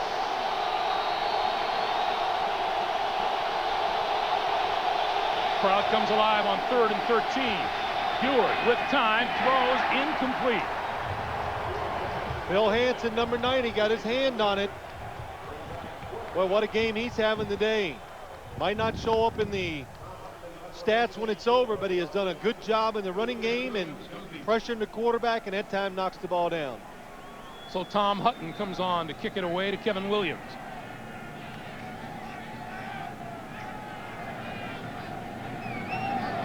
Scoops it off the turf. Williams at the 12. It's a good block up the sideline and out of bounds at the 25-yard line. We'll take time out and come back to Ralph Wilson Stadium. It'll be Buffalo football. They lead it by 13. The NFL on CBS is sponsored by Southwest Airlines, proud sponsor of the NFL and official airline of the Super Bowl. Paramount Pictures' Sleepy Hollow starts Friday, November 19th at theaters everywhere, rated R. And by AC Delco. Major quackage here in Buffalo, New York. First down at the 25-yard line for Flutie and the Bills, who lead it 16-3.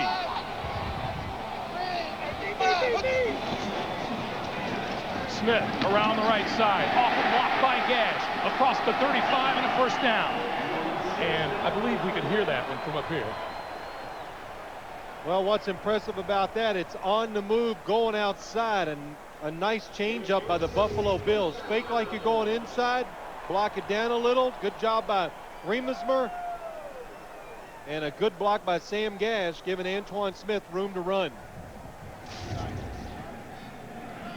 Well, I tell you what, well, I'm not surprised. Another good day of blocking by Sam Gash. What did Wade Phillips say? He told us the other day, by the 4th quarter, the other team, some of their linebackers and defensive people start turning down hits when they see Sam Gash coming.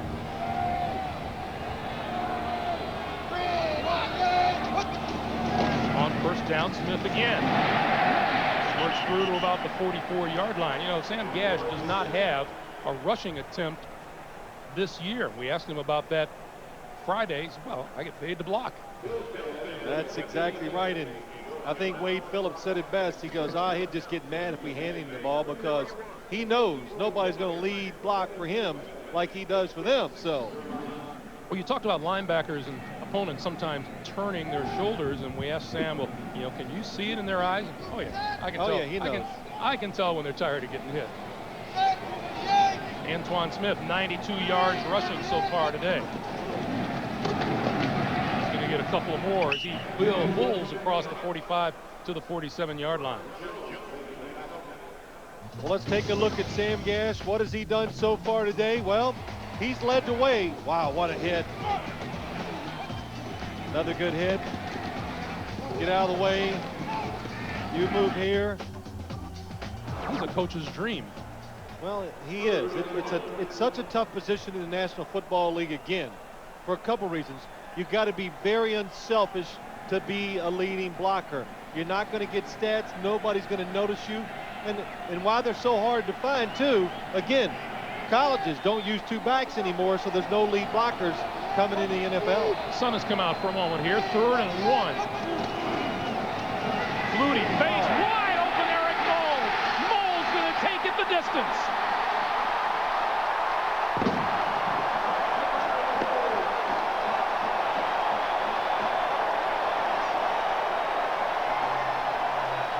$53 yards and a touchdown. Well, when you hammer them all day with the running plays, finally when you stick one at, boy, good blocking up front, faking the run, and Eric Moles waits, delays, sneaks out, and completely bulls the Miami defense. Eric Moles has just tied a team record, 5 straight games with at least 1 touchdown catch. Albert Dubinion held the old record back in 1964. The kick is good.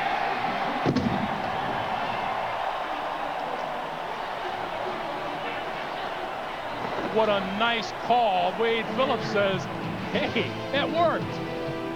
23-3, Buffalo. Sam Madison against Eric Moulds. Look what happens. This was game plan. Good faking, block by Eric Moulds, and then he releases, goes down the field, and nobody there to cover him. Brock Marion to the 20, 25 to 30, and down at the 30-yard line. Eric Moulds' first catch of the day goes 52 yards for a touchdown. Against Sam Madison down at the bottom of the screen. You could watch football games all year in the NFL, and you will never see a wide receiver that wide open. But that is just good game planning by the Buffalo offensive staff. They knew in that situation they could get a chance for a big play. They took advantage of it. J.J. Johnson trying to fight his way back to the line of scrimmage, and that's about all he does before he's knocked down by Phil Hansen and John Holisek. Boy, Phil Hansen has had himself a heck of a football game playing on the other side of Bruce Smith today. Yeah, he's been the quiet partner for Bruce Smith basically, well, for a long time, and has done a good job against the run. Pretty good pass rusher. Miami, though, they'll concede a few 2- and 3-yard runs now to the Buffalo defense. Damon Heward, you have to start throwing the ball. You got to try to get it down the field. Heward, short one to Johnson out of the backfield. That'll pick up about 3, maybe 4 on the play. And let's check in once again with Jim Nance in New York. Jim. All right, Greg, Phil, you said it earlier. This is looking all too familiar. It's Manning to Marvin Harrison for the second time today and 11 times on the season now. Colts up 8 midway through the third. Back to Greg and Phil. All right, Jim. Boy, we said it last week, too. Folks had better start getting used to Indianapolis being in the lead and being in the headlines.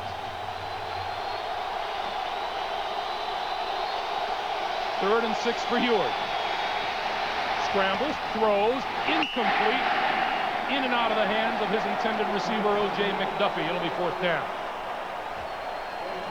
Boy, the defense for the Buffalo Bills just so quick to react. And look at Wade Phillips on the sideline. Greg, we talked about, we saw him after the long touchdown throw to Eric Moulds. He was all excited. And this year, the one thing I've noticed about him, much more expressive on the sideline, a little more energetic, and just, well, he's into it. We mentioned that to him a couple of weeks ago. He said, I'm just coaching football. Yeah. Kevin Williams at his own 28. Cuts inside one tackler, cuts inside again, and dips out of bounds close to the 45-yard line. More good field position for the Bills, who already own a 20-point lead. 5, Tolliver out of the shotgun. Everybody. I love the way I did it, didn't you? Well, you know, I don't care if you get on you, but don't get on me. That's what happens when you miss rehearsal. Under 2.5 to play here in the third quarter. Buffalo with a 20-point lead in the football. And straight ahead and set to grind it out. Well, I'm going to tell you a story that I've been telling you all day, and let's just keep going, because Sam Gash, 33, you could hear the contact on your TV screen. Oh, and just a good adjustment. Oh. Sean Wooden coming in, sneaking out, or sneaking in there from the secondary. But Sam Gash, again, a good adjustment on the run, hit the first thing that moves in the other jersey. Gash on the move in the backfield. Flutie throws outside. Gash, first down yardage. Inside the 45 to the 42. Well, what did Wade Phillips told us? Yeah, he's our lead blocker, Sam Gash. He runs in there. He keeps hitting you. And then when you brace for that hit, we slip him out into the flat and he catches the ball. Nobody expects him to get out there. Doug Flutie does a good job getting it to him. Then he's looking for some, well, he's just looking for some contact. I thought we had an interesting conversation with Sam about pain. Doesn't seem to matter to him. Well, as much as it does to me. Really, it's just it's a lost position in the league, really. And you watch the Buffalo Bills, a big team with a lead fullback. Smith ducks inside of a Gash block and out of bounds inside the 25. There's a penalty marker down.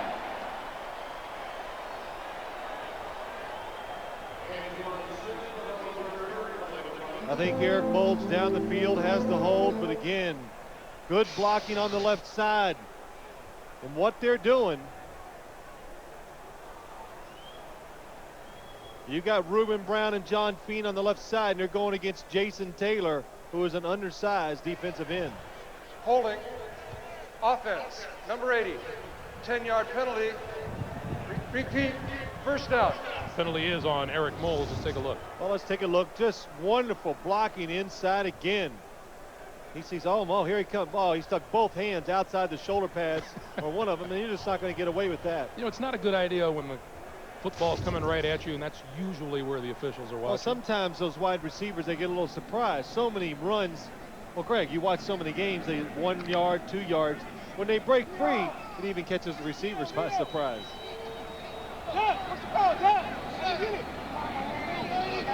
Don't switch. Including quick drop, throws, complete, and Andre Reed has enough for a first down. Well, you hear it so much. If you run the ball, if you do this, then you can throw and whatever. Today, that cliche is true. Buffalo's running, dominating physically. Miami now gambling to stop the run. And when Doug Flutie decides to throw it, nobody around to get him or cover the wide receivers. 3 quarters of pretty good football for the Buffalo Bills. They'll go into the final 15 minutes with a 20-point lead. That's the end of the third quarter with the score. I'm not sure if he's talking to Phil Hansen or Phil Simms, but we'll take it. Talking to me, man. I love Elvis.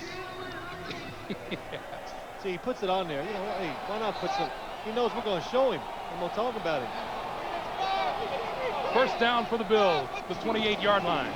Antoine Smith. A couple of yards. Darrell Gardner hit him in the backfield.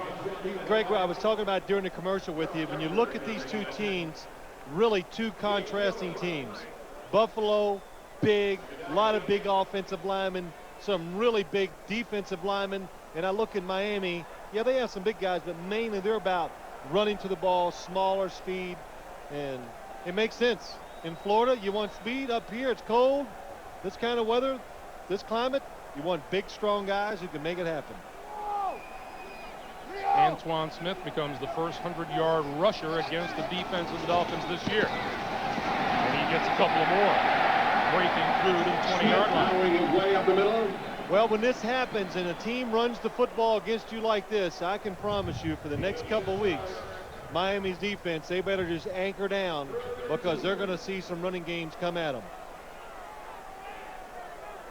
And what did Reuben Brown, I'm sorry, the left guard for Buffalo, I'll get it right here in a minute. He says, I hope it's bad weather and we just got to run it every single down of this game. Well, they haven't run it every down, but when they've run it, they've won the war.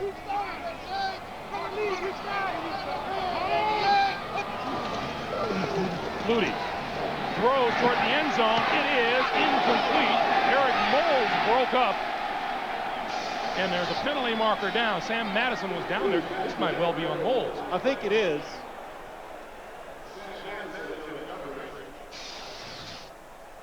It is against Eric Moulds. That's okay, though. That's what you want your wide receiver to do. That's what you want him to do. Pass interference. Offense. Number 80. 10-yard penalty. Repeat. Third down.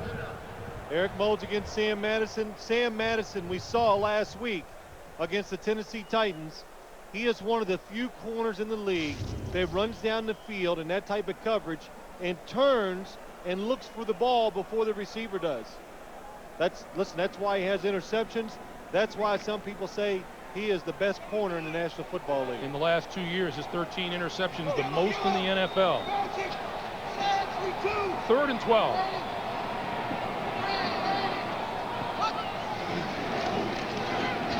Flutie throws incomplete. A new defense again by the Miami Dolphins. Jason Taylor is now the, well, I didn't think I'd say this. He's the spy against Doug Flutie, standing back there trying to get in the throwing lanes to make Flutie throw over him. So on 4th down, Flutie comes to the sideline. Now goes back out. This is a pretty interesting call. 13:27 to play here in the 4th. Yeah, I'm a little surprised. And now the play clock down to 9, so something's going to have to give, and Flutie calls timeout. Oh, what's on his mind? And Wade Phillips and Joe Pendry. We'll find out when we come back. 10 of the NFL season. Time to separate contenders from pretenders. Get a complete review of every team as they position to battle for the playoff spots. Just click on NFL at cbs.sportsline.com. I figured it out while they're going for it. See, if you beat a team by more than 20 points, you get more. Oh, that's college. It's college ball. You get those power points. They don't care. Oh, okay. The Bills, 3rd in the NFL, best in the AFC on 4th down conversion. 4th and 12. They need the 18-yard line for a first down. And movement up front.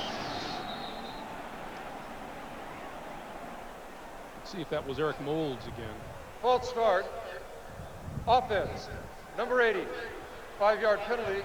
Remains 4th down. Well, it's a good thing Eric has that touchdown today. Well, a little antsy out there in these passing situations, but probably worked out for the best for the Buffalo Bills. Now you punt it. You make Miami's offense just go farther down, have to go farther to score a touchdown or get points.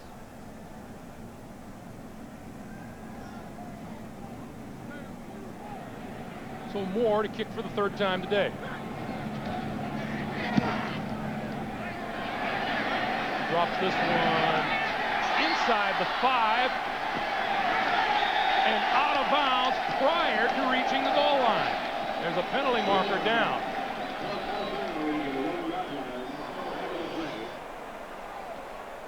Well, that was a nice play by Darryl Porter, though, hustling down. Very seldom do you see the Gunners on the outside able to get down there and catch that ball.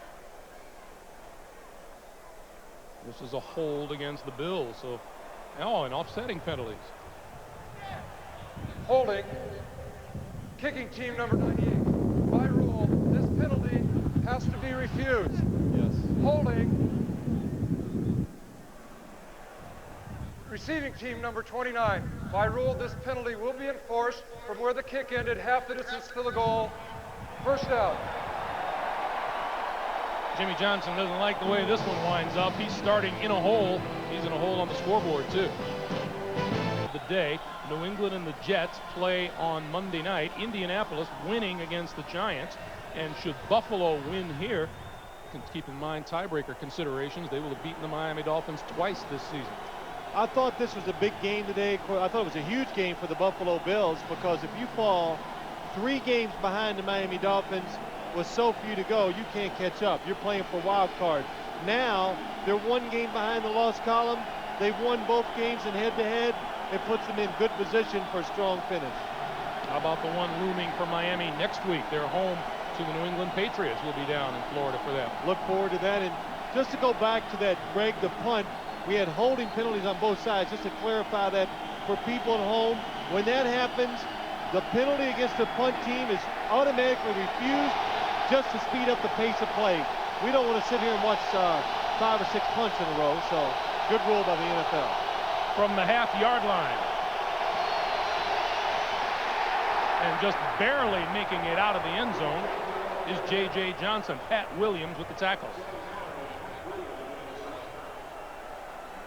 And I even got the sense when we were talking to the Buffalo Bills, well, I think they knew, hey, this is a big game. This is the big rivalry here in the AFC East between these 2 teams. A couple of the players from each side said, we hate each other. That's why they like playing in this game, especially up here where the fans are into it. See if Ewell throws out of his own end zone. He does. Pass is complete. And knocked down at the line of scrimmage is Bob Conrad by Henry Jones. Boy, that Bills defense, it's just been fast and direct. That's the best thing to say. This play usually goes for about 10 yards when the Miami Dolphins run it. The wind gets the football. Nice catch.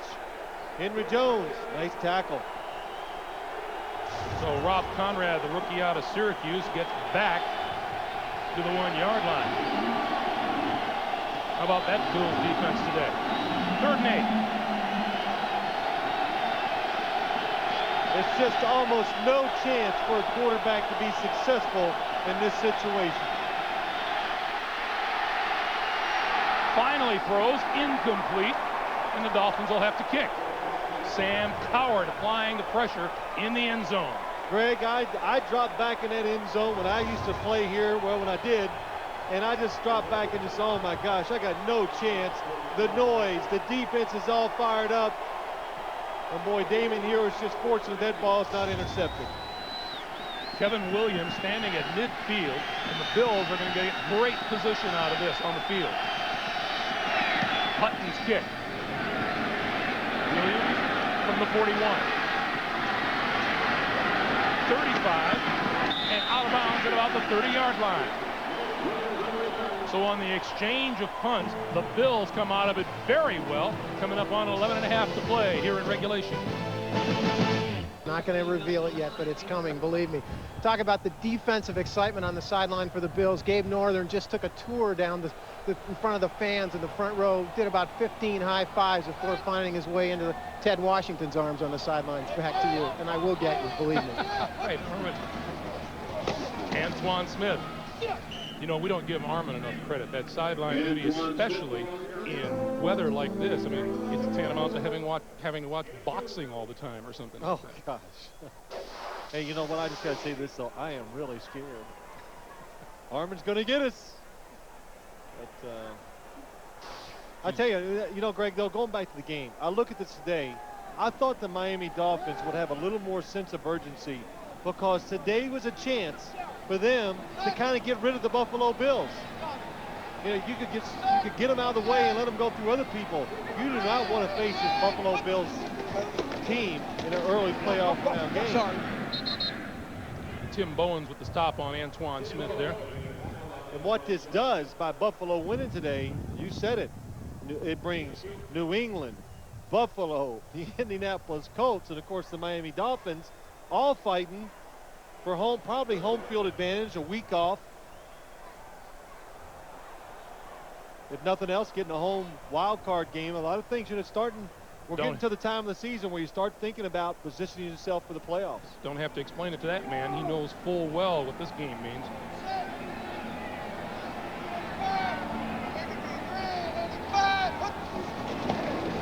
Antoine Smith left side. And it's going to be run out of bounds inside the 30-yard line by Brock Marion. And I think what we really got to look at today, I talked about it before the game, that Buffalo would have to go down the sidelines and throw it to win and all that. Of course, hey, I was wrong. They even thought that that was kind of their plan too. Doug Flutie told us that and made sense to me. But we can see what the Bills, what they want to be and really what they are. They're big, they're physical, they want to line up, they want to beat you up, they want to run that football. And when you do that, I think that makes Doug Flutie that more effective. Here's Flutie on 4th and 6.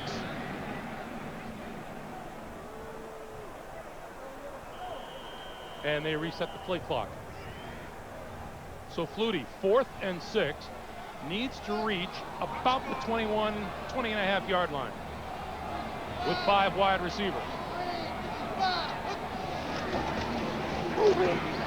Sideline pass, complete, first down, Peerless Price.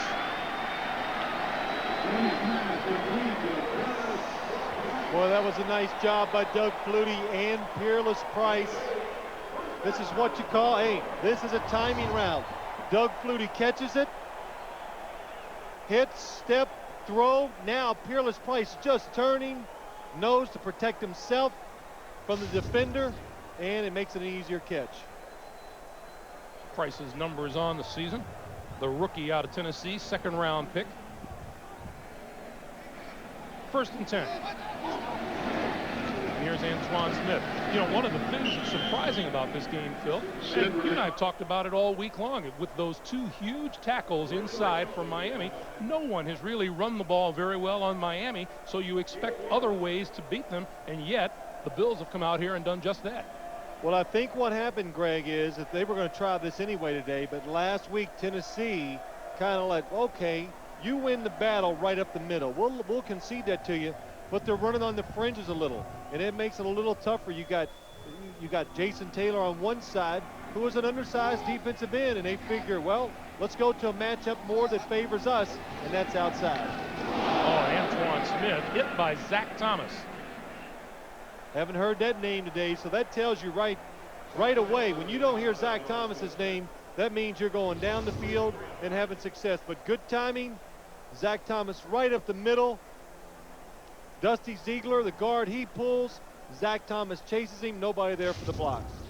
Clock continues to move, coming up on 7.5 to play here in the fourth quarter. Well, I said we don't hear it. Look at that.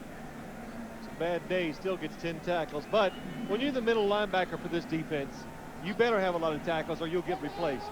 Because it's designed to free you up for you to run around and make those tackles. 3rd and 12.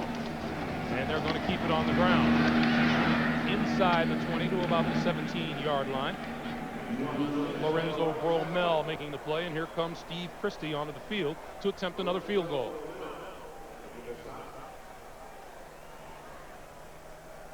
All in all, you'd have to call it a pretty impressive day so far for the Bills. Well, I don't know. Impressive, that's not the word. I'm sitting here a little dumbfounded. It's just amazing how things turn from, in such a short time, the National Football League. The Bills, they're back on the right track. From 35 yards out, Christie. And he pulled this one to the left. So Christie makes his first 3, misses the 4th. It's still 23-3 Buffalo. And the rest of our CBS Sports crew here at Ralph Wilson Stadium. Bruce Smith, a couple of sacks today. The Bills lead at 23-3, 6:50 to play here in regulation. Heward from the shotgun.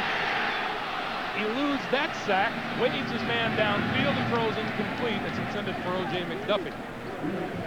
And down on the field, back behind the play, is a Miami Dolphin. That's tackle James Brown down on the field. Let's watch Bruce Smith. You wait for these situations as a defensive lineman, especially a pass rushing in. Gets the free shot, just can't grab it. Oh, that's what happens. Runs into James Brown. Boy, Bruce Smith has really shown his speed today, getting around the outside, but he has whipped into James Brown. And Brown is still down.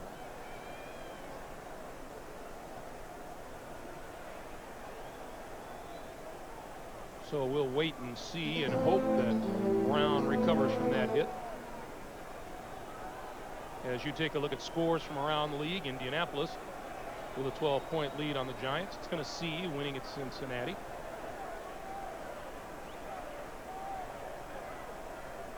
Pittsburgh in a struggle at home against the Cleveland Browns.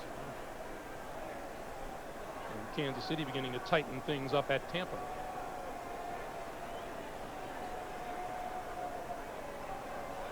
Rams looking to rebound from a 2-game losing streak. And New Orleans showing the 49ers that Steve Senstrom doesn't seem to be the answer to their problem. Well, I don't know if any quarterback's going to have a great chance. And the Vikes and the Bears tied at 17.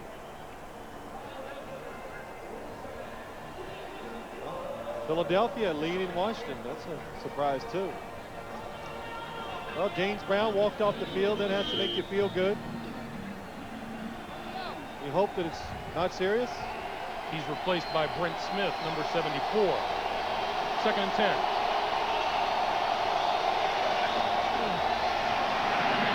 Throws incomplete. Conrad out of the backfield. Well, Damon Hewitt mad at himself. Just upset at himself because just didn't throw the ball where he wanted it to go.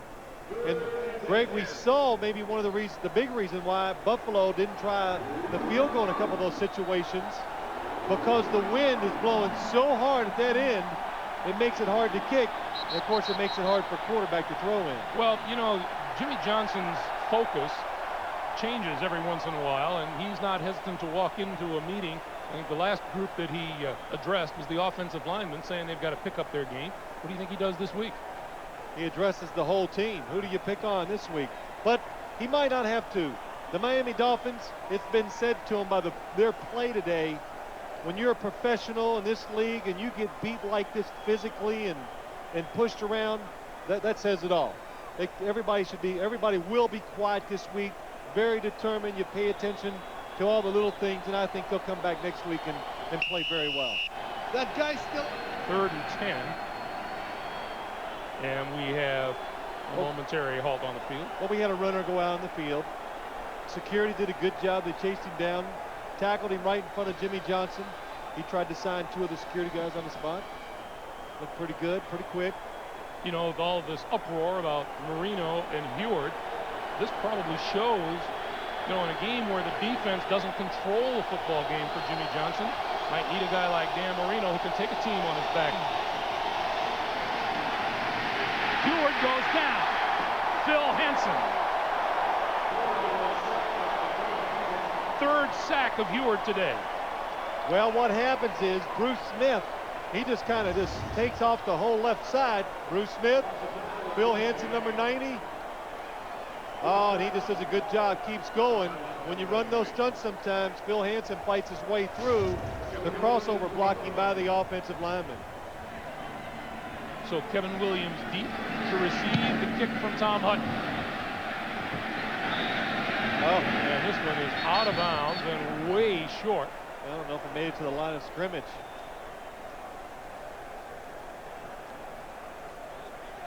It is out of bounds at about the 37-yard line. That's a 28-yard punt.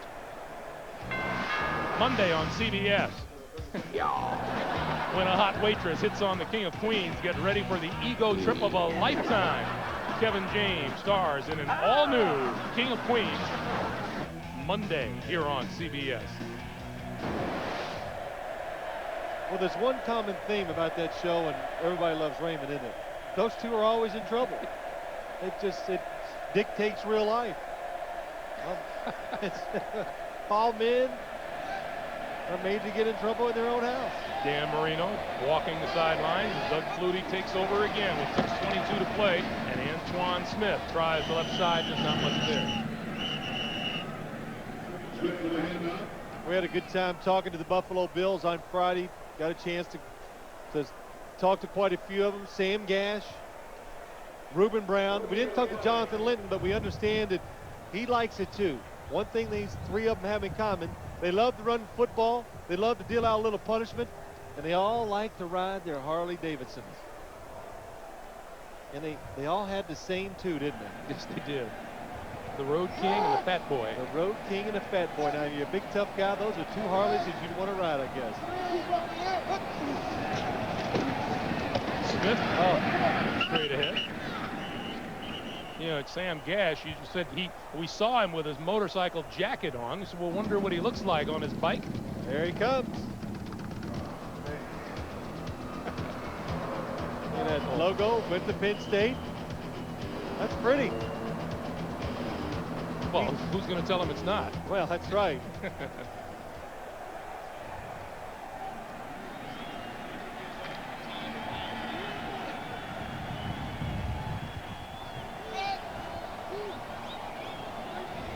Third and 5.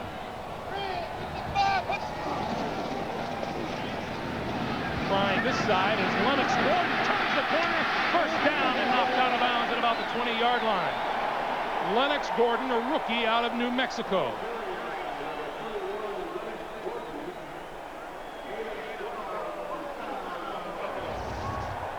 Number 31, Lennox Gordon, on in relief of Antoine Smith with Jonathan Linton out with an injury to his knee. Turns the corner and gets a first down, and the clock continues to move under 5 minutes.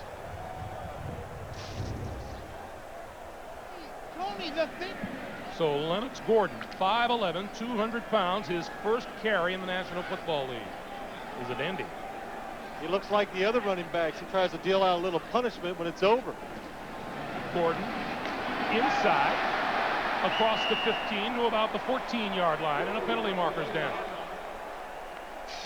You know, that does happen, though, Greg. When you're a young player, you come onto a team, you're going to take on some of the characteristics of the players who are in front of you. This one's a hold on the Bills. And you can see those guys are having success running the football by being physical, so you figure that's the way to do it. Holding. Offense. Number 81. 10-yard penalty. Repeat.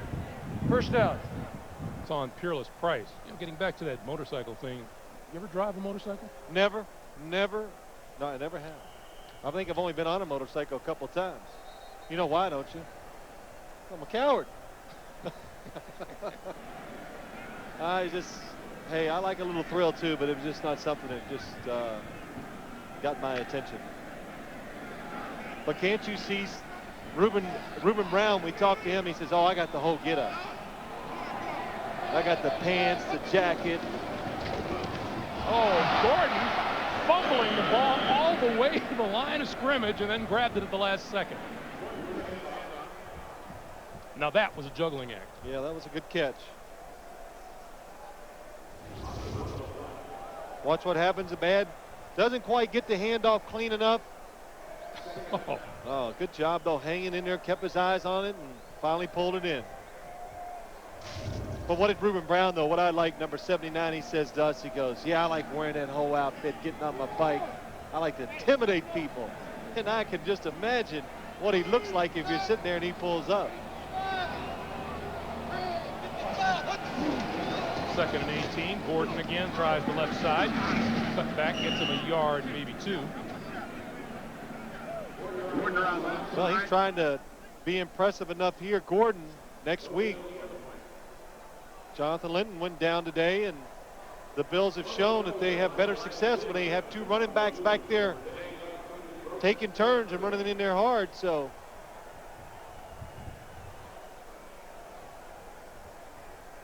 clock continues to move. We are now under 3.5 to play.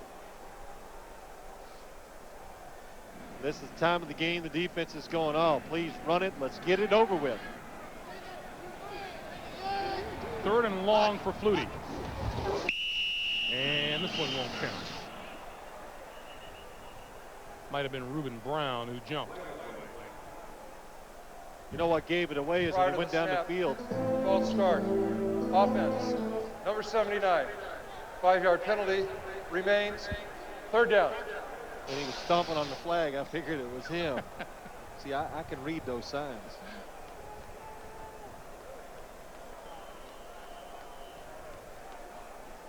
You know why I've never driven a motorcycle? Well, I can't drive a stick shift, so I don't know what's all over the handles there. Yeah, no, I didn't like that either. You know, you got to change gears with your foot, and which is gas and brake. You do?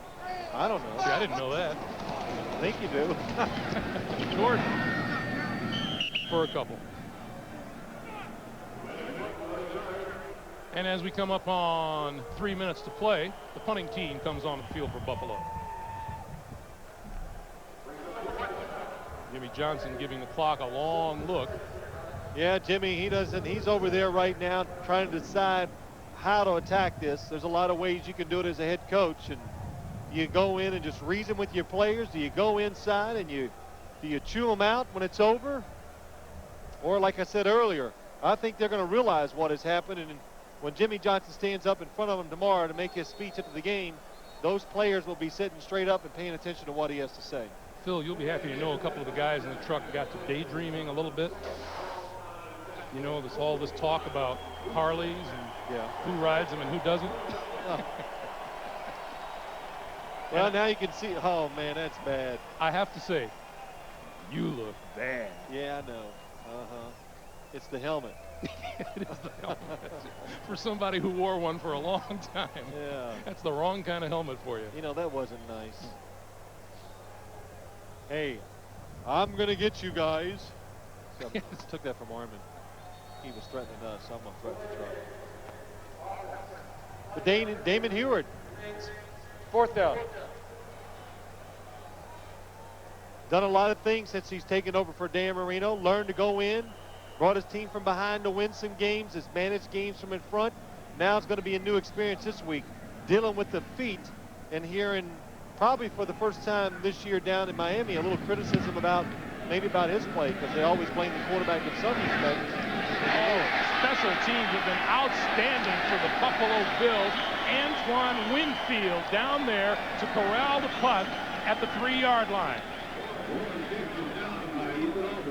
Another good job on the punt coverage team. The Miami Dolphins came into the game maybe with one of the best special teams in the National Football League, But today, the Buffalo Bills have definitely outplayed them, not only on offense and defense, but in special teams too. Well, Damon Heward has not had the gift of field position all day long today. See, this is where if you come in with a passing play, you go up to the line of scrimmage and you check off to a run. They played a defense you weren't expecting. So. This is rough. 2:51 to play. Heward from the shotgun. Over the middle. Bounced into the air and incomplete. Intended for O.J. McDuffie.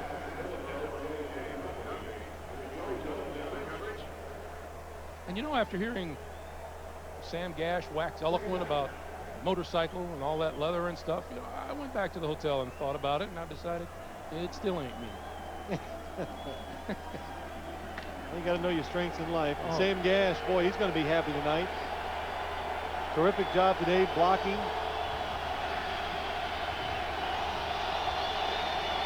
Second and 10, handoff. J.J. Johnson across the 5 out to about the 8-yard line.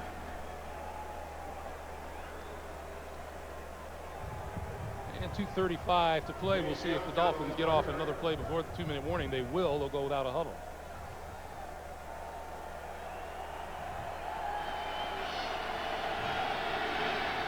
Heward throws outside, incomplete. Penalty marker down. Boy, every pass play is just almost near disaster. Balls going up in the air and interceptions, almost getting sacked in the end zone.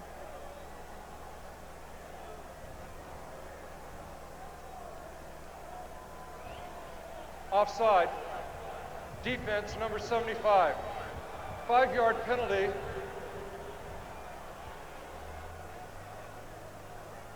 It's Marcellus Wiley. Results, first down. Here we go. There's a pretty good athlete himself, Marcellus Wiley.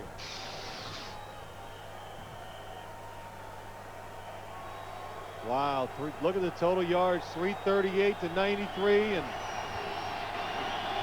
that tells the whole story. Heward. Over the middle, incomplete. And O.J. McDuffie, the intended receiver. You're talking about Marcellus Wiley and how he's a pretty worthy successor up front to sometime whenever Bruce Smith decides to call it quits. He's in his 3rd year out of Columbia. Here's the thing I liked about him, Phil. 39.5-inch vertical jump.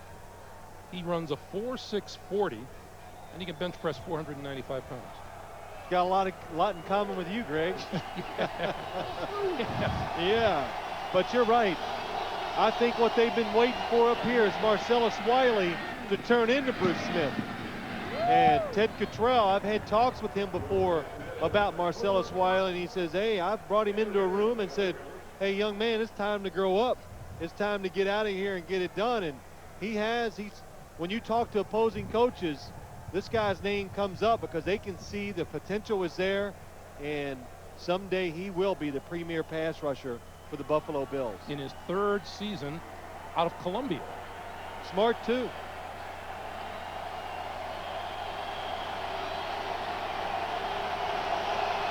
Third down. Heward throws. Johnson complete to about the 22-yard line. 2-minute warning here at Ralph Wilson Stadium, and the Buffalo Bills 2 minutes away from a win. 4th quarter, and you know, we've been having a lot of fun and joking about a lot of things, but our whole crew, and that includes me, I want to say congratulations to you for your nomination to the Pro Football Hall of Fame. Oh, well, thank you. I thought in the very recent past, and you, along with a couple of our colleagues at CBS, Randy Cross and Mark May, but we all want to say congratulations. Well, thanks. You know, I was bracing myself there when you started talking. I said, here we go again. Armin got you again. Take another shot at me. Heward going to come long down the near sideline and overthrows everybody. Tony Martin was the man down the sideline, incomplete. Let's check in with Armin. I can't wait for this. You know, I know you guys think that I'm going to get you, and the bit on the motorcycle, Phil, that wasn't me. No, this is me, courtesy some of my friends at the Cosby Show. Oh, yeah, we're expecting Oscar nominations and Emmy nominations anytime now. I am. I thought I was spectacular. Well, I thought you guys would like that. And Phil, I got another one coming up for you on Thanksgiving Day. Greg, it's over for you. You're close. You guys are closer than Phil and I. Back to you. Armin, do you know what a long walk it is to the airport? I tell you can't do anything anymore. Oh. Hey, Armin, I want to let you know, we did it for the Cosby Show, and it only took us, what, about 20 takes? Yeah, that's all. I had to say some very hard words. Mr. Cosby was really patient. Yes. Really patient. Clock continues to run, under a minute and a half to play. And Doug Flutie going to take as much time off the play clock as he can.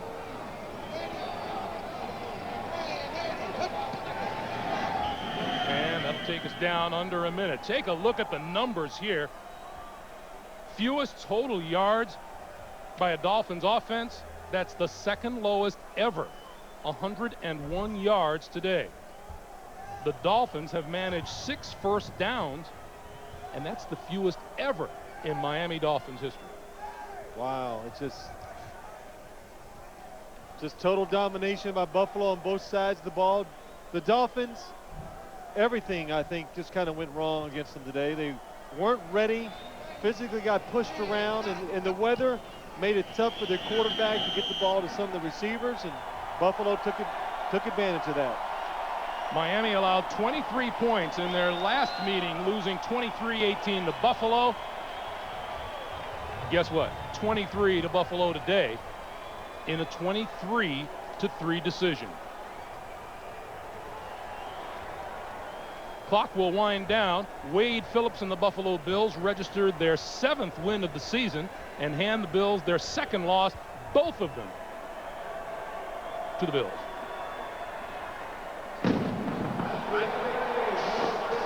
(23-3) is our final. Let's take you to New York, and here's Jim Nantz. Jim? All right, so Buffalo has now won 3 straight, and that's the end of Miami.